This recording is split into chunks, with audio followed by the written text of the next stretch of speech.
to the students right now? I think we'll wait. No, just 1 second, 1 second. I call to order the business meeting of the Beaverton School Board on December 10th, 2024 at 7:05 p.m. We have 7 board members present here today, with Justice Raji attending virtually.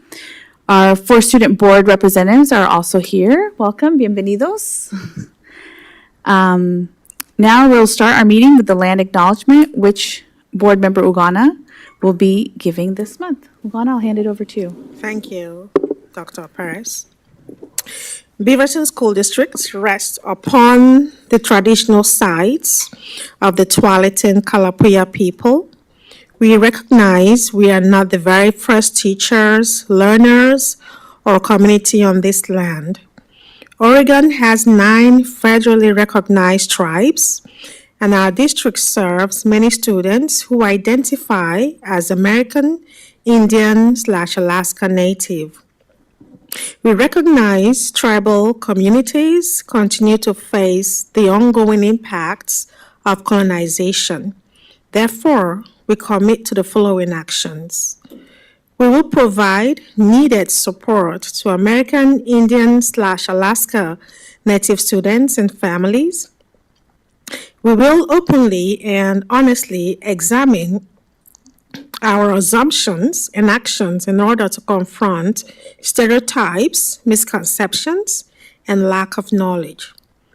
We will elevate voices and experiences of American Indian/Alaska Native peoples, both past and present, through robust professional development. We will ensure our curriculum and instructional practices teach the history, traditions, cultures, and contemporary lives of the tribes of Oregon. It is the intention of the Beaverton School Board that our actions build and strengthen relationships with our Indigenous students, Native communities, and tribal partners. Thank you. Thank you. And as a reminder to our community, the land acknowledgement is something that we're just not reading. It's something that we worked with our tribal communities and elders, and they helped us develop that and felt it was important for our community to hear the land acknowledgement. And also for us as a BSD, it's important for us to also think about the actual actions and changes that we're doing within our system to support our Native students in our community. So we do that to honor our tribal communities. We'll now move on to review of the agenda. Board members, if anyone wants to propose making a change to the agenda or to pull an item from our consent agenda, this is the time to do so. Are there any changes that anyone would like to request? Tammy? I'd like to pull from the consent agenda for the public contracts, the Beaverton High School lighting and the batting cage at whichever high school that is. Mountainside, I think. Thank you. So with that, we'll go through the consent agenda and approve that, and then we'll pull those 2 items out and talk and vote for them afterwards. Thank you. Let's see if there's, sorry. And so now, all right, we start our meeting with our community recognitions. Let's see, which interview? Oh no, we'll start with our choir today. So we'll have our Stoller Choir, please come up.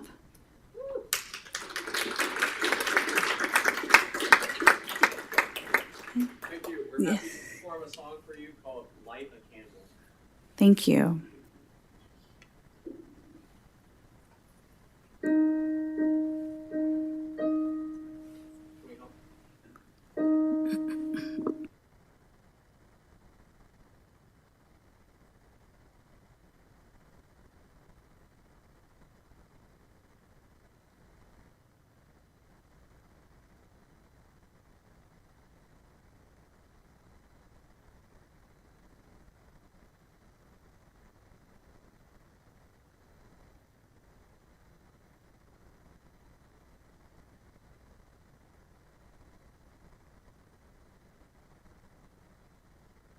Today, light a candle, let it show us the way.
you. We'll take a quick picture, and if the parents or the family that are here want to come forth, then you could be in the picture with your kids. I know it takes a whole village to, for our kids to be in this. Thank you. And to our educator, our choir teacher, Grant, thank you so much for bringing them too. Having us, we really appreciate it. So maybe come turn this.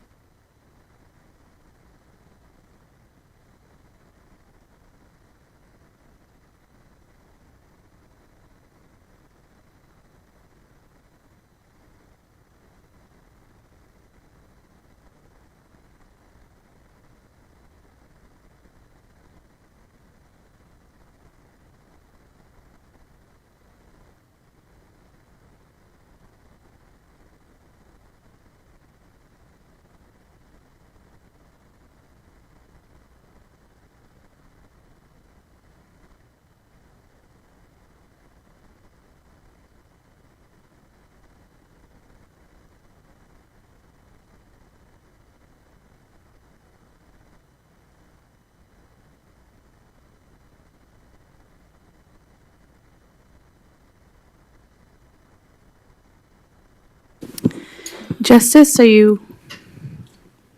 Okay, good.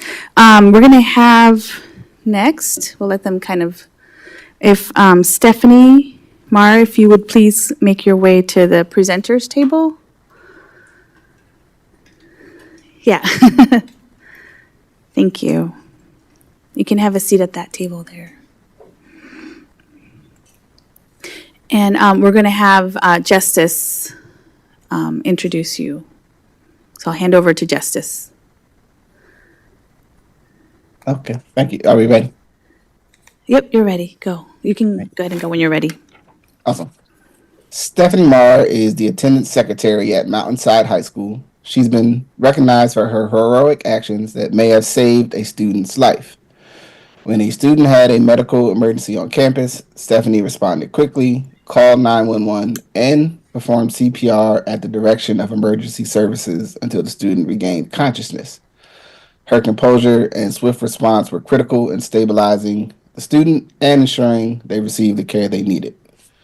We are grateful for Stephanie's bravery and the difference she made that day. Please join us in honoring her extraordinary actions. And if I could give one additional comment. Yep. Okay. We have one more comment, I think. Tammy wanted to make comment. Yeah, I just wanted to say, this is someone who has also worked in nonprofit service most of my life. I've been trained every year and keep a renewed CPR certification. But Stephanie, I just want to acknowledge you for following through on your training, and I understand. I'm sure it was a challenging moment, so I just want to give an extra nod as I understand. Yeah, it's very difficult, and I'm sure it was a powerful day. And I'll pass to my colleague to share. Thank you. And Stephanie, I don't know, I just felt like I had to say something. As a physician, I have done CPR. I typically, as the anesthesiologist in charge, am leading a whole team, resuscitating one patient. We are trained for that. We work as a team. We are ready. To do bystander CPR is very brave. I actually have done it early in my career when I wasn't really certain of myself, and it was scary. And I really needed EMS to help me through that, even though I knew the skills. So I just wanted to speak from the heart because this is really scary. Many people are trained. Not many people get to do it in their lives. You'll never know if you made the difference or not, but you stepped up and you were brave and you did the thing that you've been trained to do. And so I, for one, am just very moved by your bravery. Thank you. Thank you. Did you want to say anything? You don't have to, but if you'd like to say a few words, and that's okay too. That's okay. Would you push that button on the microphone? Thank you. I don't mean to put you on the spot. No, but- that's okay. I mean, I'm not prepared to say anything, but I will just say I appreciate you all and your kindness and kind words.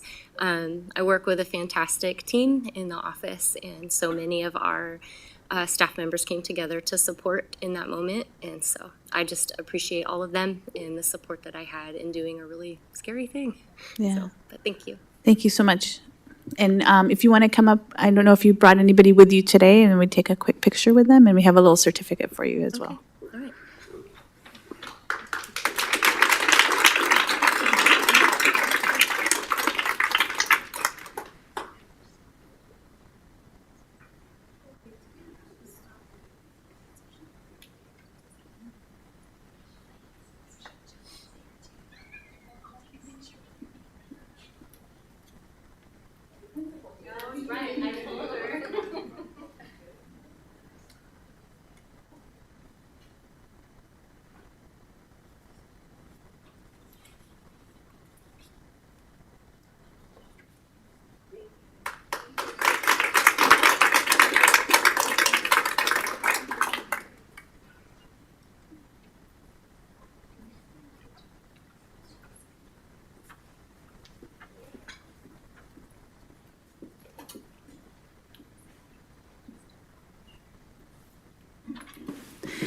We have one more award. This one's for Oregon Assistant Principal of the Year. And just for our community that's here today, we take turns reading the awards depending on what schools they're from. So you'll hear at different meetings, you'll hear different people on our board reading the award. So this one is from Meadow Park Middle School, so I'll hand over to Tammy to read this one. Thank you. So the Oregon Association of Secondary School Administrators and the Coalition of Oregon School Administrators have named Grant Pyros as the 2025, sorry, come on up, come on down, as the 2025 Oregon Assistant Principal of the Year. Since joining Meadow Park Middle School, Grant has been a driving force in elevating student achievement and fostering an inclusive learning environment. This year, his work is focused on aligning instructional practices and developing assessments to close achievement gaps and support marginalized students. This award automatically places you, Grant, in the running for National Assistant Principal of the Year, awarded by the National Association of Secondary School Principals. Well-deserved, Grant. Would you like to say a few words? Oh, sorry, I clapped too early. No clapping yet. Let's hear from Grant first. Thank you so much.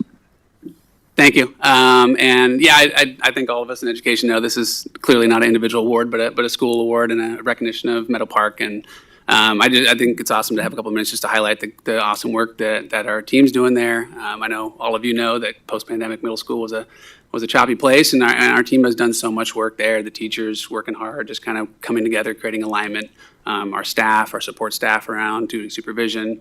You can feel it in the hallways. You can feel it walking in the building. You can feel it at the end of the day. But just a stark kind of level of growth and level of calm and level of academic kind of growth that's happened with our students. And so I'm just really honored to be here on behalf of all them and accept this award. Certainly can't go without thanking Joanna Castillo, our principal, who's done so much work there in the last 3 years as well as our leader. Both my parents finished their careers serving in public education as a custodian and a secretary, and my mom ended up as a board member, so I thank them for teaching me about service. I know they're watching at home right now, and I told them you can't come because they're going to embarrass me, but they're watching on YouTube. So, but appreciate you board members for all your work too. And then last but not least, my wife and my son Arno, who have supported me in sacrifices. All the leaders know it takes a lot to, and all the educators know it takes a lot to work in this field. So, thank you. I appreciate it. We'll take a picture if you brought family or friends with you or staff. They are welcome to come up. Even if you get embarrassed, we'll have to.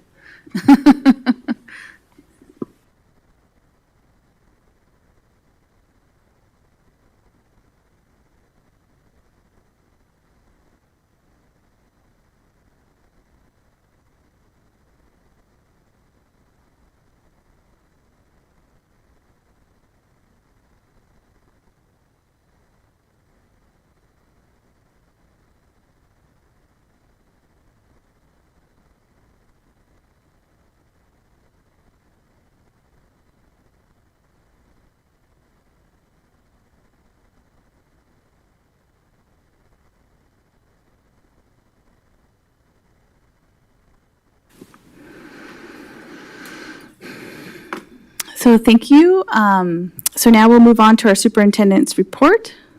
Dr. Valderas? Yeah, I'll be quick. So thank you and appreciate all the student presentation. It really makes a board meeting, the start of the board meeting, really, really impactful. So I want to thank the kids and also just the recognitions, the support, just Stephanie, your actions that took place at Mountainside and just phenomenal. And also Grant, just really proud of you and the work that the staff is doing in at Meadow Park. It's really amazing work that you're doing. The governor released her budget, proposed budget at roughly almost 11.36, I think a little bit over that billion, which is welcome news to us here in Oregon. And it's something we've been advocating quite a bit. So thank you for everybody that is pressing on the governor's budget. And we continue to strive to make specific improvement in some areas, specifically raising the cap on students on our special education cap, which is here in Oregon, we get funded 11. It gets complicated, but really we get funded 11%. We want to raise that cap to about 15% because it makes an impact on every district in Oregon. For us here in BSD, it's roughly $6.5 million. So it's something that we're going to continue to advocate for, as well as high cost disability in terms of full reimbursement for those students that we have a moral obligation and do love to serve. So just making sure that we're pressing on Salem to ensure that they fund schools appropriately in a variety of areas, but specifically our special programs and the students most in need. We've been fortunate to have reserves to be able to have added roughly $12 million into special education staffing the last few months, talking to our CBO and our teaching learning department, something we've been fortunate enough to do, but not every district has that opportunity. Not every district has that opportunity. So that's something we need to make sure that we are be able to support, again, statewide, the kids most impacted. We do have a purse increase that our CBO, our Chief Business Officer, Mike Schofield, will be discussing a little bit later. And it's going to be an impact on us. It's going to be an impact going from 14 to 19% and the cost of that. But you'll get more from Mike as well a little bit down the road here this evening, as well as our deficit spending rate, which is, I think right now, it's about $25 million next year. And when I talk big numbers, it's hard for people to understand. When talking about $25 million, like it's not, in our budget, that is a lot, like in any budget. So, and I look forward to be able to break that down. I know Mike will do that a little bit later on today, but as we go on with the budget process, is making sure people understand the impact of what $25 million is. It is a big reduction that we're going to be looking at. We're deficit spending. So basically, it's we do have a reserve, but the spend down of the reserve is impacted greatly because it starts to compound year after year. So that's something we have to really keep an eye on. And appreciate the legislative committee meeting with our elected officials. We've had a couple of meetings, so that's been really powerful for them to hear and visit our schools, and appreciate the schools that have opened their doors to us. We did have a mediation session yesterday with our BEA partners, one more scheduled for next Wednesday, as well as January 7th. So that's coming as well for our bargaining update. And also, winter break is coming, so wishing everybody a relaxing winter break. I know that we have our students here. I'm sure they're excited to have a couple weeks to just relax a little bit. For some of you, I know some of you are never relaxed because you're always on, but just wishing everybody a restful winter break. Thank you. We'll now go to comments from our employee groups. Today we have Katie Lukens here for BEA, if you want to come up, and then we'll have Kirsty Sackman from OSBA after you. I saw both of you. Hi, good evening, members of the board, district leaders, and community members. My name is Katie Lukens. I'm an elementary school teacher in this district, and I am the BEA Vice President.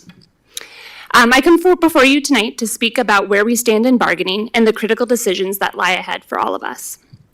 We have now entered mediation, a new phase in our efforts to secure a fair contract for educators and ultimately for the students of Beaverton. While this phase can be viewed as a chance to bridge differences, I must share a candid observation. Despite our team's best efforts, we remain unclear about what matters most to the management bargaining team. In response to management's request, we have repeatedly articulated our highest priorities. These priorities are rooted in the needs of our students, our educators, and our community. Yet when we look at the proposals and the changes we've seen so far, there's far too much noise and far too little clarity. What we need is a spotlight on the critical elements that must be present for a deal. The reality is this: come January, there will be real enemies knocking on our door. Challenges to public education, Department of Education uncertainties, and political pressures will test this district in ways we cannot afford to ignore. These are the forces that threaten our ability to protect our students and ensure that they have the schools they deserve. We do not need to be each other's enemies. In fact, we cannot afford to be. If we are to face these external threats and protect students and families who rely on us, we must settle this contract, and soon. BEA members have made it clear. We want to focus on protecting and supporting our students, but we can only do it if we direct all of our energy at what is most vital to them. It's time for movement measured in feet, not inches. This is not a moment for small adjustments or symbolic gestures. It's a time for meaningful progress. This urgency cannot be overstated. Behavior at the bargaining table must change. We must focus on our shared values so that great things can happen for Beaverton students and educators. But to make that happen, we need a genuine commitment from management to engage in this process with urgency, transparency, and good faith. Let us settle this contract so we can turn our full attention to the challenges ahead. Let us settle this contract so we can protect the future of our schools, our students, and our community. Thank you. Thank you, Katie. Next, we have Kirsty Sackman from OSBA.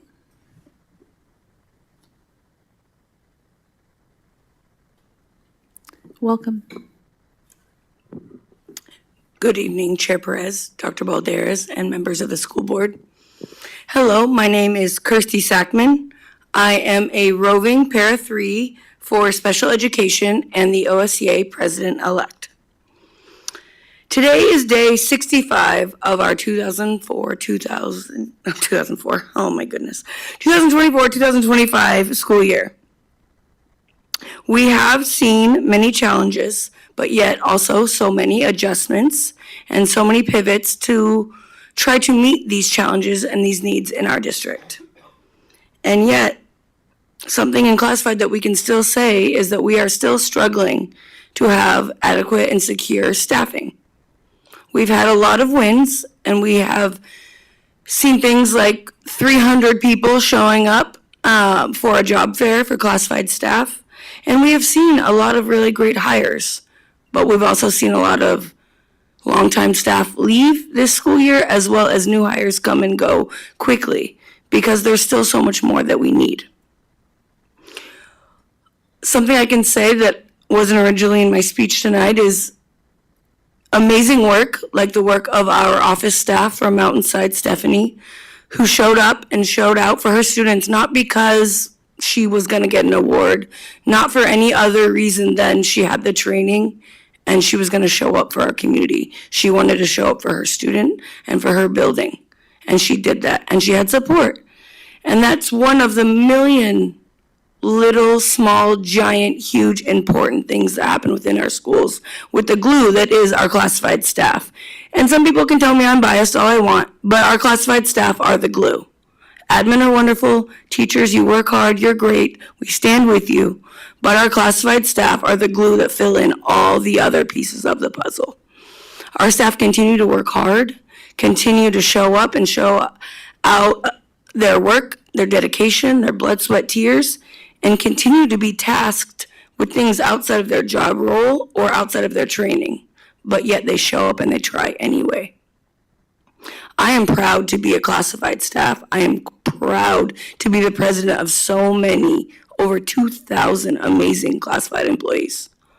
But in that same regard, I'm sad because I still continue to see day in and day out the disrespect of classified staff. People acting like they are unimportant, like their job doesn't matter, not including them in a conversation, not hearing their input, or just purely questioning even a 60 seconds worth of watching them work and saying, well, I don't like what you just did in the last 60 seconds, when they have no idea what happened the hour before, what will happen the hour after, or what will happen every day in, day out, and the effort that staff is putting in.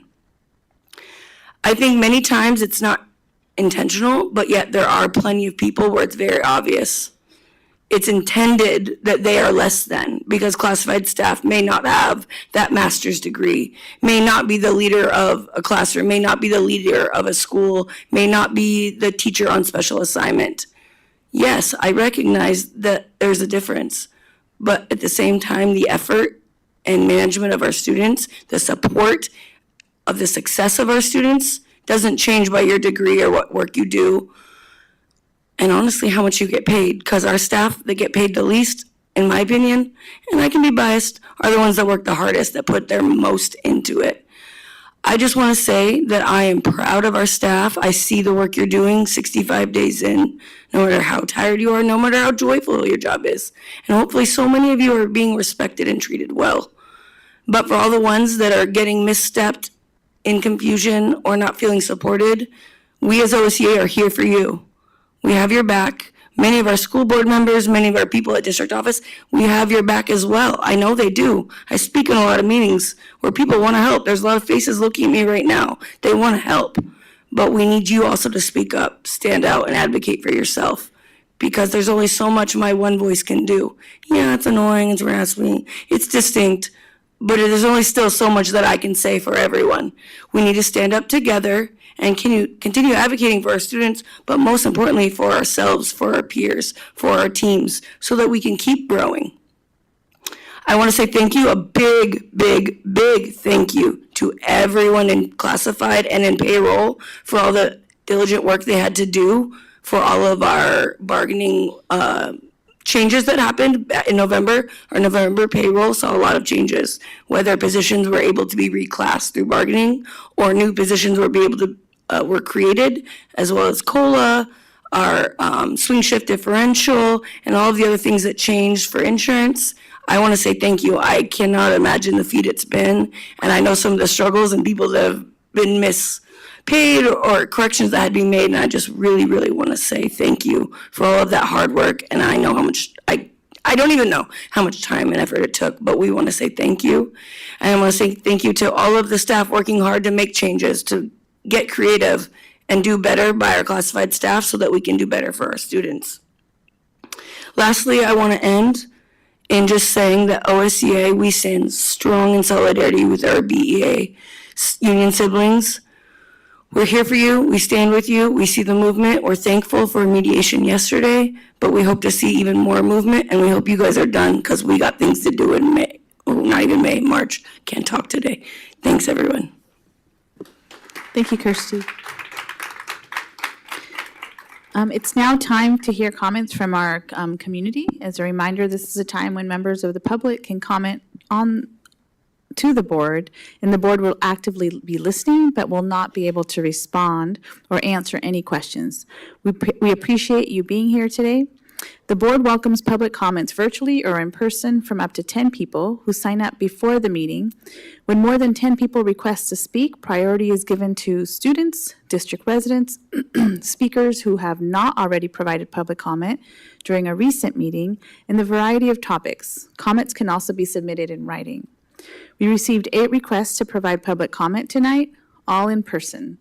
The 8 speakers will be Mahad Awais, Mohammed Ahmed, Abdullah, Ruwa Taha, Malak Abdul Jawa, Amira El Tarsini, and Barsi.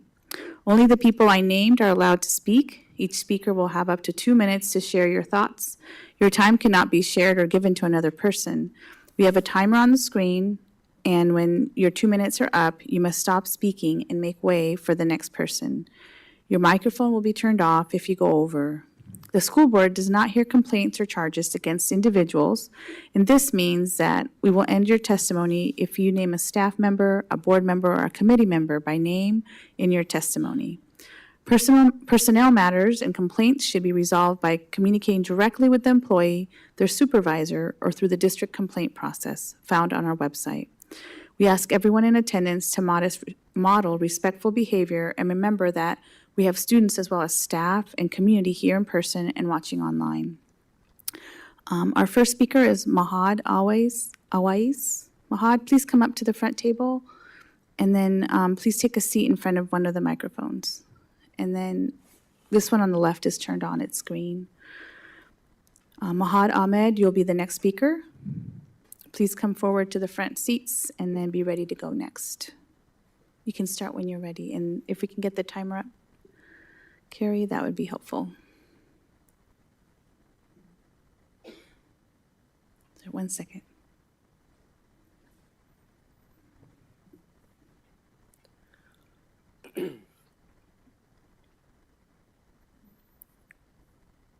Almost there. Okay, you can start when you're ready. Hello everyone, my name is Mahad from Westview High School. I'm the president of the Westview Muslim Student Association, and I stand before you today to address a pressing issue that impacts the safety, well-being, and sense of belonging of many students within our school community. Islamophobia or discrimination against Muslims has been really prevalent. It is not just a distant or abstract issue, it affects real students in our hallways, classrooms, and lunchrooms every day. Whether through slurs, stereotyping, assumptions, or exclusion, the harmful effects of Islamophobia create environments where Muslim students and their peers feel marginalized, unsafe, and unsupported. This is not the inclusive and nurturing learning environment we strive to foster. Our schools should be places where all students feel respected, valued, and accepted regardless of their faith, background, or identity. Addressing Islamophobia means encouraging mutual understanding and providing education about different cultures and religions as part of our shared community values. We come before you for a specific purpose that really brought us here today. Beaverton High School has been facing some issues and certain events regarding these type of situations.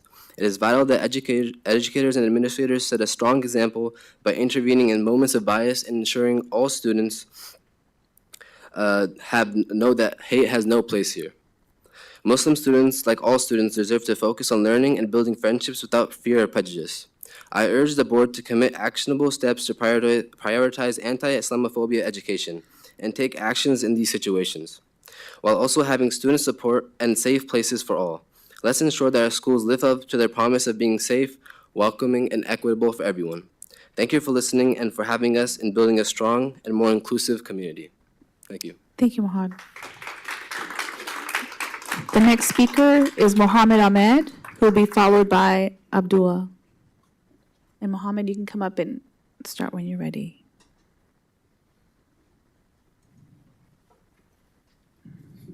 Hello everyone, my name is Mohammed Ahmed. So assalamu alaikum to all. My name is Mohammed Ahmed, the co-president of PCC Early College MSA. I'm here on the behalf of the Inter MSA organization. The goal of Inter MSA is to foster and advocate for a safe and healthy environment for all Muslims in all schools within the BSD and beyond. Sadly, this is not the case. Today, along with many others, we have recently observed acts of discrimination, disrespect, bullying against the Muslim community. While as an association recognize that BSD strides towards inclusivity, more work needs to be done in order for students to feel safe and respected. And as a group, we urge the board to implement stronger and anti-Islamophobia and anti-racism policies. There has been many cases of reported Islamophobia throughout the years, but this case that has led us to this meeting taking place at BHS, they're not allowing flags to be up, but they're allowing like Israel flags to be up, which is kind of weird. And it makes people feel really uncomfortable. It's very ridiculous how the Palestinian flag has to go down, but the Israeli one stays up, or people don't feel safe due to the Palestinian flag up. It just doesn't make sense to me. It's not okay. Like we don't feel safe at home watching the news. We don't feel safe on social media. At our own home high school, we don't feel safe to do our own work because we're being judged for being Middle Eastern, to be Muslim. Like in the USA, I was born and raised here. To not feel safe in my own community, it makes me want to cry. It just doesn't make sense to me. Like, it's just not okay. The root starting at BHS High School. It's going to start at other schools if we let this slide here. So it's just not okay. And I want you guys to take action of your own, out of your own good heart, to know, like, it's not okay. Like, there's a lot of Muslim teachers at schools being asked to take down their own flag, knowing that people in Palestine are dying. Their own kind is dying, and they have to take it down. It's ridiculous. Thank you, Mohammed. Please do a change. Thank you. Thank you, Mohammed. Our next speaker is Abdullah, followed by Wuwu.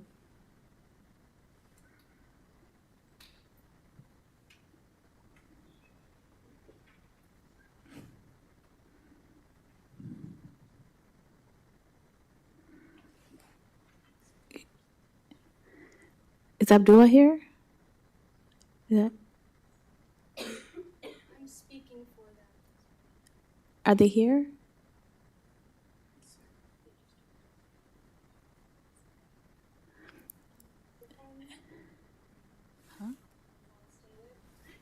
Abdullah can submit it by writing if they prefer, but just the policy is that you can't have somebody speak for you. But we would love to hear what they have to say, and if they'd like to submit it by writing, if that's more comfortable, that we'd be happy to read that as well.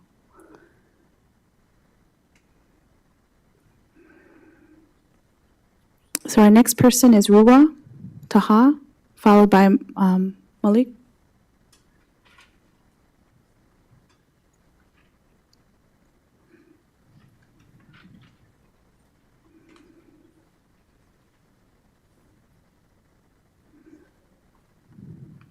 And yeah, right there.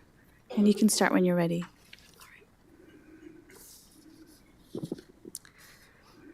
Hello to everyone present today, including administrators, teachers, and students. Thank you for allowing me the opportunity to speak regarding an immense concern that affects not just individual students, but our entire BSD community. My name is Rua Taha, and I am the co-president of the Muslim Student Association at Sunset High School, as well as a representative of the Inter-MSA, an organization combining over 10 MSAs across the district. Throughout our schools, we have observed several alarming instances of discrimination based on religion and ethnicity, with Muslim and Arab students being particularly targeted. In a recent incident at Beaverton High School, students were unjustifiably censored from actively being able to represent their Muslim student association. The Beaverton School District non-discrimination policy, adopted on November 16, 2015, clearly states that the Beaverton School District does not discriminate in any programs or activities on any basis protected by law, including but not limited to an individual's actual or perceived race, color, religion, among other factors. We insist that all students are recognized and provided equal opportunities, irrespective of their race or religion, as outlined in the BSD policy. As a Muslim Arab American myself, I strongly resonate with those who feel unheard.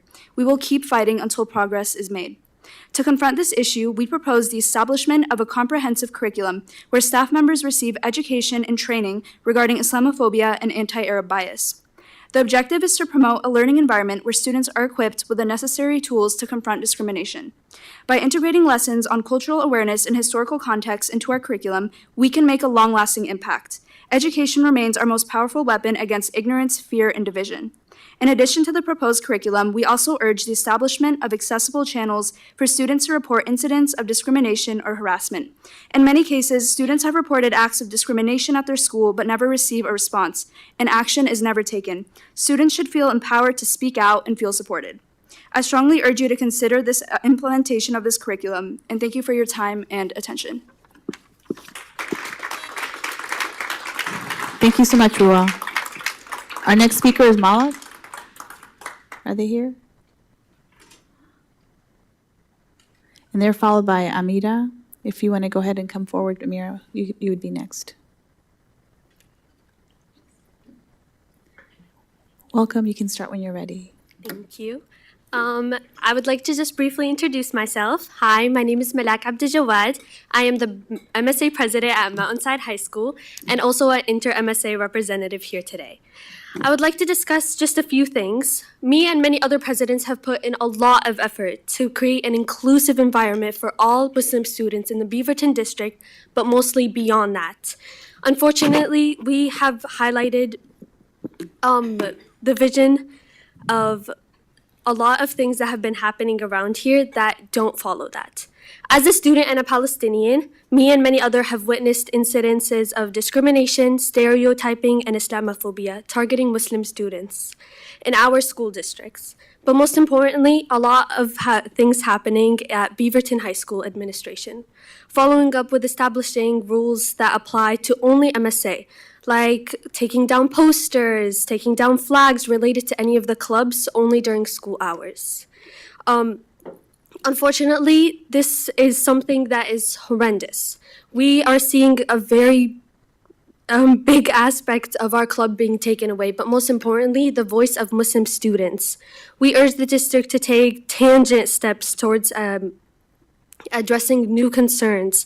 This is including implementing robust rules against Islamophobia, but most importantly, hearing students out. We do urge you to hear our voices out here because Muslim students around the district should be respected like any other. Thank you so much for hearing me out today, but most importantly, please take an action today. Thank you, Malak. Next, we'll have Amira. And then finally, Barsi. So Barsi, you can come up when you're ready. Amira, you can start when you're ready. Greetings to you all. I'm Amira, the co-president of the PCC Early College MSA.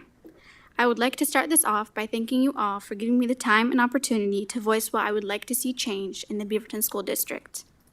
As a person who has lived in the USA for most of my life, I would expect that the school environment is the last place where I would face racism and prejudice. But sadly, that's not the case.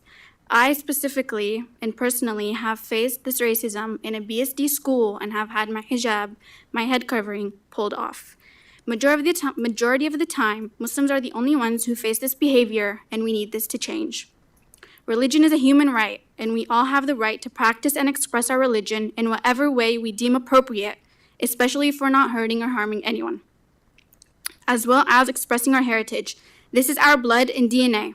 There is nothing wrong for each and every one of us to stand and express our countries in any way, shape, or form appropriate, especially if we're not hurting or harming others. The point of our association is to bring young Muslim students together. There should not be any reason as to why this needs to be prevented, specifically and especially because we are not hurting or harming anyone. I urge you all to urge the district staff members to be inclusive and respectful of all religions and cultures, as this is a human right.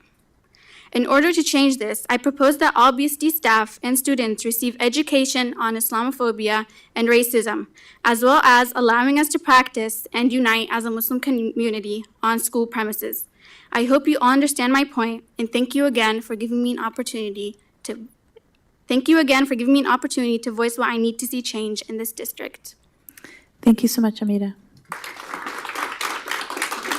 Our next speaker is Barsi. And then finally, Adeline.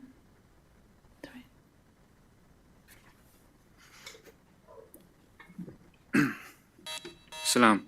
Oops, My sorry. name is Barzi Khoshnaw, and I'm a senior from Aloha High School.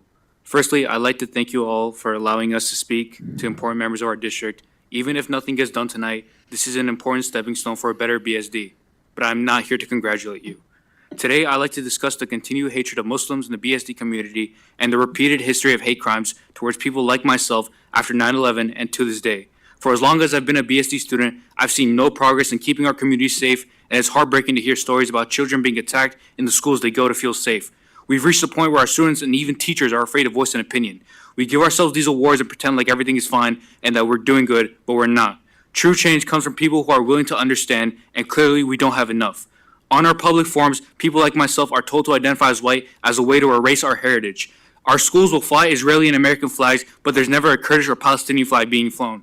We celebrate the death and destruction of innocent people and prop up the oppressors who boast about the cruelty they've enacted. It's made me feel ashamed that the administration ignores our teachers and students alike. Free Palestine and free Kurdistan. Thank you, Barsi. Our final speaker would be Adeline.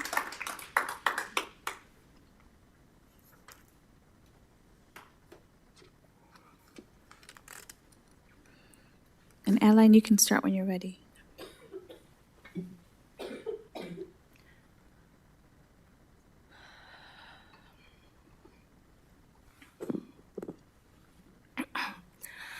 Good evening, members of the school board. My name is Adeline Kroll. I'm a senior at Beaverton High School, and I come to you tonight to address some of the most serious and unresolved issues I have witnessed in our school district to date. Beaverton High School in specific. These issues I will go over are deeply affecting both students and staff. The current environment is unsafe, discriminatory, and increasingly hostile, and immediate action is needed to address these systemic problems. First, there is a persistent pattern of marginalizing minority groups, particularly Muslim students. The banning of the Palestinian flag, and only the Palestinian flag, is the most obvious example of how the administration suppresses expressions of identity and solidarity, as well as refusing to allow any part of MSA's Muslim Student Association's work, such as posters and flyers, in the classroom of the head overseer of MSA. These actions send a harmful message that minority voices are unwelcome, creating an extremely toxic atmosphere where students feel alienated and unsupported. Second, the lack of meaningful action to address discrimination is deeply troubling. Reports of staff speaking about students in demeaning ways, some of which I've witnessed, erode trust and further isolate vulnerable students. Instead of fostering inclusivity, this negligence perpetuates harm. Equally concerning is the mistreatment of highly respected teachers who stand up for students. One such educator, admired by many, including myself, is being subjected to unfounded allegations and unfair directives, disrupting her ability to teach and discouraging other staff from advocating for students out of fear. These actions, or inactions, send a clear message. Maintaining control has taken precedence over fostering a safe, inclusive environment. If this continues, it will irreparably harm the school's climate and the students it serves or says that it does. Thank you, Adeline. Thank you for your comments. For our student that didn't come up, feel free to please email us your comments and we'd be happy to read those. We'll now move on to our agenda items for information. So our first item for information tonight is a spotlight on Sunset High School Behavioral Health CTE Pathway with Principal Elisa Shore and the team. If you can come up, please.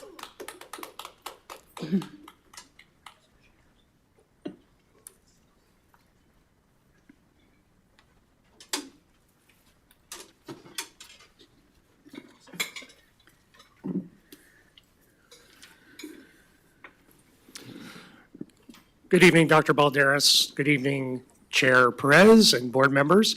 I'm pleased to be here today to introduce Principal Elisa Shore and her team from Sunset High School to talk about their behavioral health program that they started this year at Sunset High School. They recognized a need in our community for behavioral health specialists. They recognized a desire by their student body to start this program, and they're already quickly reaping their rewards. So, Elisa? Thank you, board members. Thank you, student representatives, for being here tonight. We're really excited to talk about this program that we think really exemplifies our district's vision for allowing students to see academic challenge while also being engaged members in the community and building the future that they want. So with us tonight is Melinda Zimmer, one of our assistant principals, our two teachers in our program who are also school social workers in our district, Joanna Monroy Espinoza and Campbell Stewart. And then we have three students, Kate Johnson-Walsh, Parker Lawson, and Nick Kellogg, that will speak briefly. Thank you. As we said, we are seeing a tremendous increase in the need for behavioral health in our community, and we're seeing it in our schools and in our community at large. Oregon ranks in the second highest incidence of mental illness reported in the nation, and we rank as dead last for access to specialized youth behavioral health care. In our schools, we see the gap in service providers both within our school community and when our students are trying to access support through the healthcare system. And we see an especially acute shortage in access to culturally specific or appropriate providers. At the same time, we see really an increased awareness of behavioral health and behavioral health issues and an increased interest in our student body to learn more about behavioral health. I think they've all reaped the benefits of having the social emotional learning that the school board has adopted, and they want to make a difference in the field. But we also see a lack of knowledge of career pathways because this is some new knowledge. To this end, Elisa and I worked to start a behavioral health pathway at Sunset this year. We have our starting class with our three representatives today, and they have begun a 2-year pathway that we hope will be open as an option pathway to students throughout the Beaverton School District beginning next year. They have taken a Foundations of Behavioral Health class this year, and next year they will sign up for Behavioral Health Systems and Interventions and a combined class of the biopsychosocial model and field work that is modeled after our Successful Health Careers program.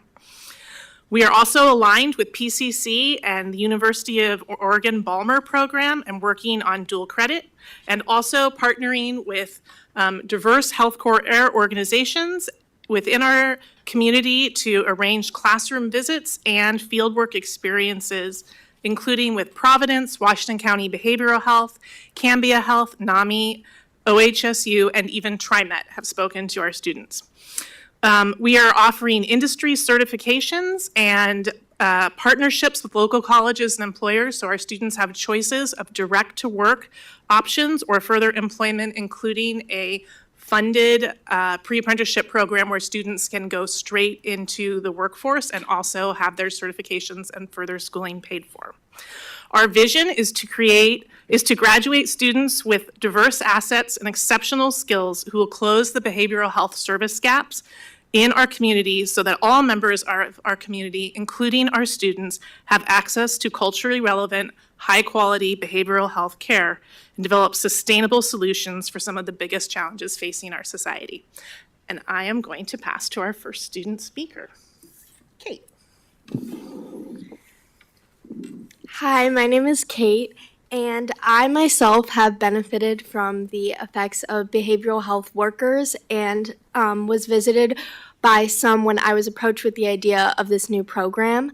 I was actually talking to my counselor and a different behavioral health worker who had informed me of this and said that he thought I would be good for the program. This program as a whole has really brought a sense of community to not only myself, but also our whole classroom as a whole. As being the first full behavioral health class and learning about topics that have not been recently discussed beforehand, I think it's really just given us a good sense of clarity of what we want to do in the future and how these steps can be approached for us in our careers after high school. One specific instance of a recent activity that we did was our own culture card, which I thought was very interesting to learn about my own individual culture and my classmates' cultures as well. Recognizing our own privileges can help bring a light to marginalized voices, and I think especially with this type of fieldwork that we are doing, it is very important to know our own privileges and to shine light on other voices that are not as heard.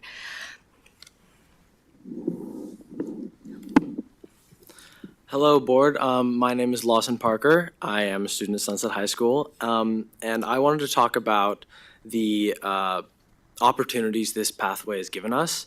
More specifically, talking about that pre-apprenticeship program that Mrs. Zimmer talked about. It has given us a 2-year program that allows us to move forward into a behavioral pathway after school. After high school specifically, and it will give us certificates and certifications that will allow us to move into a level of behavioral health like immediately outside of high school. And learning this has helped me significantly because as a person, I want to become more specifically a psychiatrist. And so being able to have these opportunities that are outside of high school that will give me an immediate pathway into that line of work are just key for my future. We have, with the resources we have now, we have had many guest speakers come in, most recently one from Regents and St. Vincent's Hospital, and they have been key in my learning and our students' learning of new opportunities and new career pathways that we can take. And they have been just the light that shines on us, and we are so grateful for them coming in. But I feel like we can do more with that, and if we have just a little bit of support, I feel like we can go so much farther and our students can get so much more out of the course. Good evening. My name is Nick. I'm a sophomore at Sunset High School. And I'm very passionate about behavioral health because of my personal experience. And I heard about this class from my counselor when I moved back to Portland. It was like 3 days before, and we were forecasting for the things I could potentially do. And my counselor mentioned this, and I was like immediately invested and excited for this class. And as a new student at Sunset High School, and like any school in general, I thought I would feel like out of place, like as being like the new kid, right? And this class I looked forward to for like the first few weeks as I started to like know people. Because as soon as I walked in the classroom, there was like a community, and like I knew everyone knew me, and it was just absolutely amazing. And this class focuses on like fostering empathy and like respect for all kinds of individuals, and talks about professional skills. And I think it's important to highlight talking about just like recognizing your own ethnicity and your own like disabilities and whatnot, because I completely gained a new perspective from this class on everything, because I thought I was empathetic, but I realized like I have these like I have subconscious biases, and like we can like work as a community to just like bring attention to that stuff. And I'm absolutely thankful to have this opportunity and a pathway to mental health, working in mental health. And I think it's a great opportunity to get started at an earlier age, because like I know absolutely that this is what I'm passionate about, and I know the effects that therapy and like medication and like recognizing like mental health disorders and whatnot has, because I've been in like negative headspace, I've been like depressed, I have anxiety, and through like therapy and medication, it's like empowered me as a person to like lengths I never expected. Like in 2 years, with the help of a therapist and like my doctors, I've completely changed who I am. I'm so much happier now, and I see like depression amongst like my own like peers, and it's so sad, and especially because some people don't have access to like mental health care, and there's like a lack of therapists and mental health workers in our community. And I think it's important that that starts at school with like our implementation of the wellness center, and just overall just fostering community and awareness that like people have mental health crises, and people are struggling with mental health crises, and therapy and medication can bring people so much farther. So I'd like to thank Joanna and Campbell and like my fellow peers for making this a possibility for me and future students. So as we move forward, we're hoping to continue to build the partnerships, really develop that second year coursework, and open really this up as hopefully a half-day program for other high schools to be able to participate as well. We're working with Maddie Schick and Stafford Boyd at the district office to apply for some grant funding to hopefully make that happen, and then just continue to build those partnerships to get our students out for those field experiences and make sure they're learning the skills so they can be the culturally and linguistically diverse providers of the future. So, thank you. Thank you so much. Any comments, questions? Susan? First of all, I commend all of you for the courage it takes to come up here and tell your story. I'm so moved. I have a lump in my throat. I'm just going to say that out loud. And what you're doing is very meaningful. I can't speak for my daughter, her experiences, but they're very similar to some of the stories you just shared. And she's 21 and still, hanging in there, but it's a battle. But I want to. My track was, I heard that you want to move to other schools, and I think that's fabulous. I'm wondering if you do peer-to-peer in your schools already, because I know there are peer programs out there.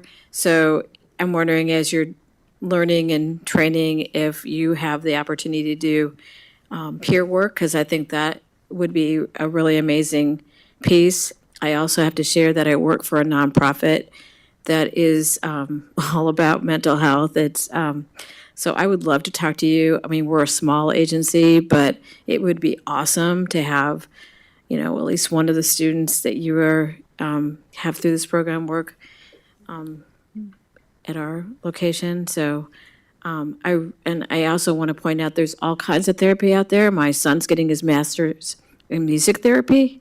So, there's a lot of options out there, and I am really proud of all of you for taking this step. It's really commendable, and I thank Sunset for having this opportunity for our students, and I hope that this is something that we can have at other high schools as well. I think it is amazing.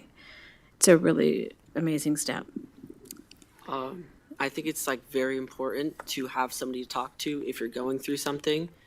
And I've been in places where I don't have people to talk to, and I think having a student to talk to, the level of understanding as you are in that place in your life, I think that would be a great program to implement at any schools. I would like to thank you for your kind words and appreciating us for being here. And I definitely agree with what you have said. I believe that peer-to-peer connections throughout schools would be amazing for our course, but also for other students that are wanting to go into the behavioral health field like our peers. And as a student, I would love to be able to spread the course and spread the word about this opportunity. I also just wanted to say thank you for your kind words. Those were very meaningful and special to me.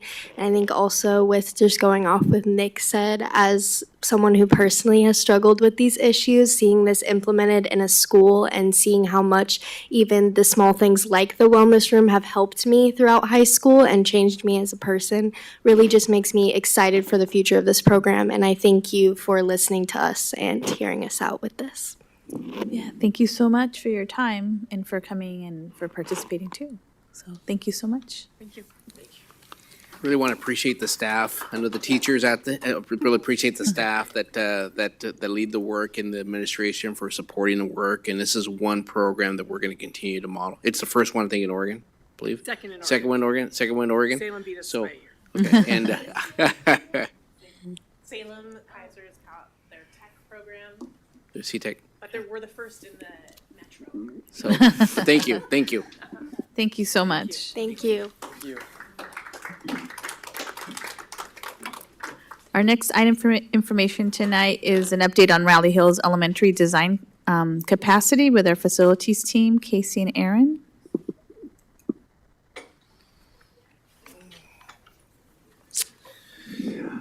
All right, good evening again.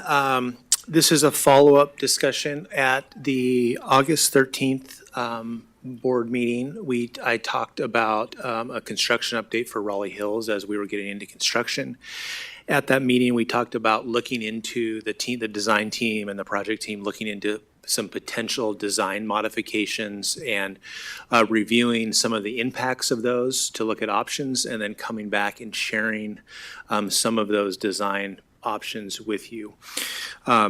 We looked at, like I said, 3 different options. The first being build the building as we had designed and went through the process throughout the bond and with the community feedback from the Raleigh Hills community. We looked at an additional option where we went through the building at per grade level and combined some classrooms, making into a larger flexible space that could also be repurposed into classrooms down the road. We also looked at our third option in taking the 5th classroom per grade level and looking at some programming models so that we could utilize that in more of a flexible space. A couple of the kind of nuances to each one we looked at was a lens of what is the most fiscally responsible way to do this. We looked at costs now and costs down the road for building those out. We looked at the greatest flexibility for current use and down the road as we look into this being a 100-year school. Our first option to build as designed provides the most flexibility for the future. There's no additional cost. We've already budgeted for those costs, and it fulfills the community design work. Another option we looked at is combining classroom grade level. There will be associated costs with that should we go down that road, not only now, but down the road. There would be some design and permitting potential changes, but those conversions back to regular ed classrooms down the road at the time will be whatever the cost is associated with that down the road. Additionally, looking at the repurpose of a classroom grade level, while it's limited in the cost impact, there would be a cost down the road. I want to also remind the board of how this is intertwined with our long-range facility planning process that we're in the middle of. Just as a reminder of that, at the end of September, the 1st of October, We sent out a community message about the engagement process that will be going from November through April. We've started that process. We started with students first in November, and our audiences to center meetings are going on now. We will be sending out another communication next week where we have identified scheduling for the larger community meetings at the high schools based on feeder, and the plan is to do 2 of those a month, January, February, and March.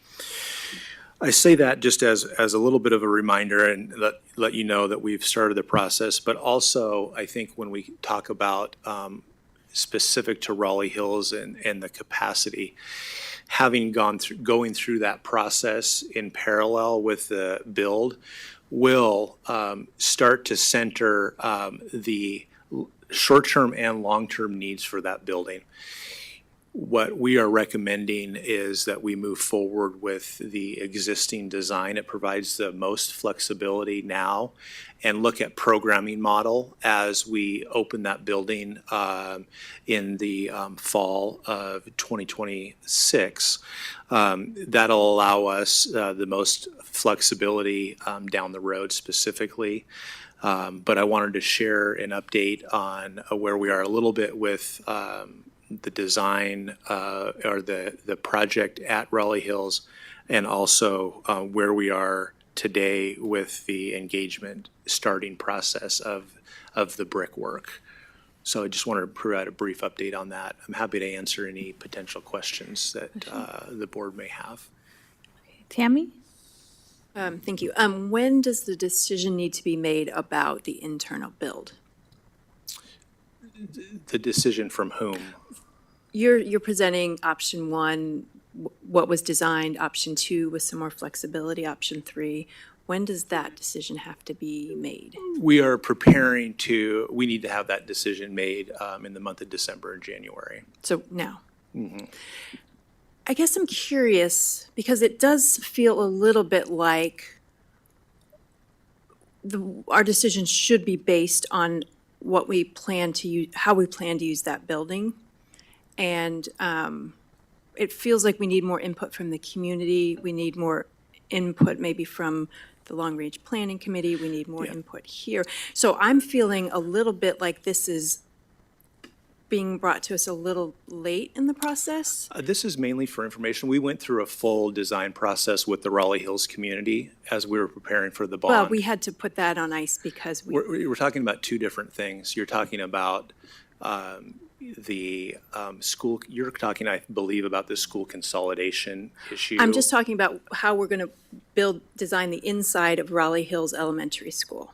And that'll be more programmatically how we do that as moving forward. The building is going up now, like we shared in August. Oh, I agree. I guess the community that have been interacting with me have had thoughts that we aren't going to build an elementary school for 700 elementary kids, and if we're not, what are the other options for that school? And so I have a feeling that I'm going to hear from the community that reached out to me 6-7 months ago and be a little bit concerned that we're making decisions right now that will dictate how we use that space.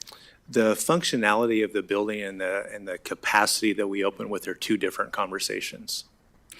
So why are you asking? I mean, just curious. I'm not asking. I committed in August to bringing back it was asked of me specifically to look at what are some potential designs options and to share what we found with the board. I mean, you were asked to look at different design options that grew out of the conversation about school consolidation and what we can do with that building. Yep, and I committed to coming back to the board and sharing what I guess I just feel like we're a little bit.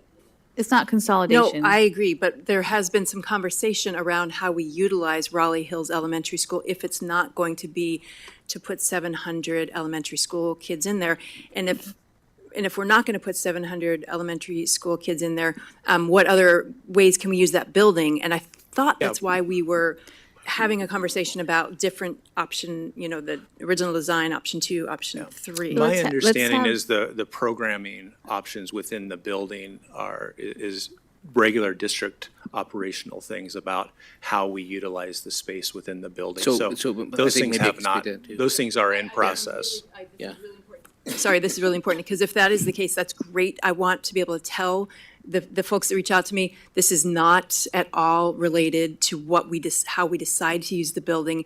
No. I've just never participated in a building project, so it's not at all have anything to do with how we're going to use the building. No. Okay. Because I This think is what's the been talked physical, about. the physical space Just the space. and the most flexibility now and for the future. The programming things about the number of students that start in that school or what additional things we utilize the building will be vetted out, in the next few months. With the options available and how we can utilize that space.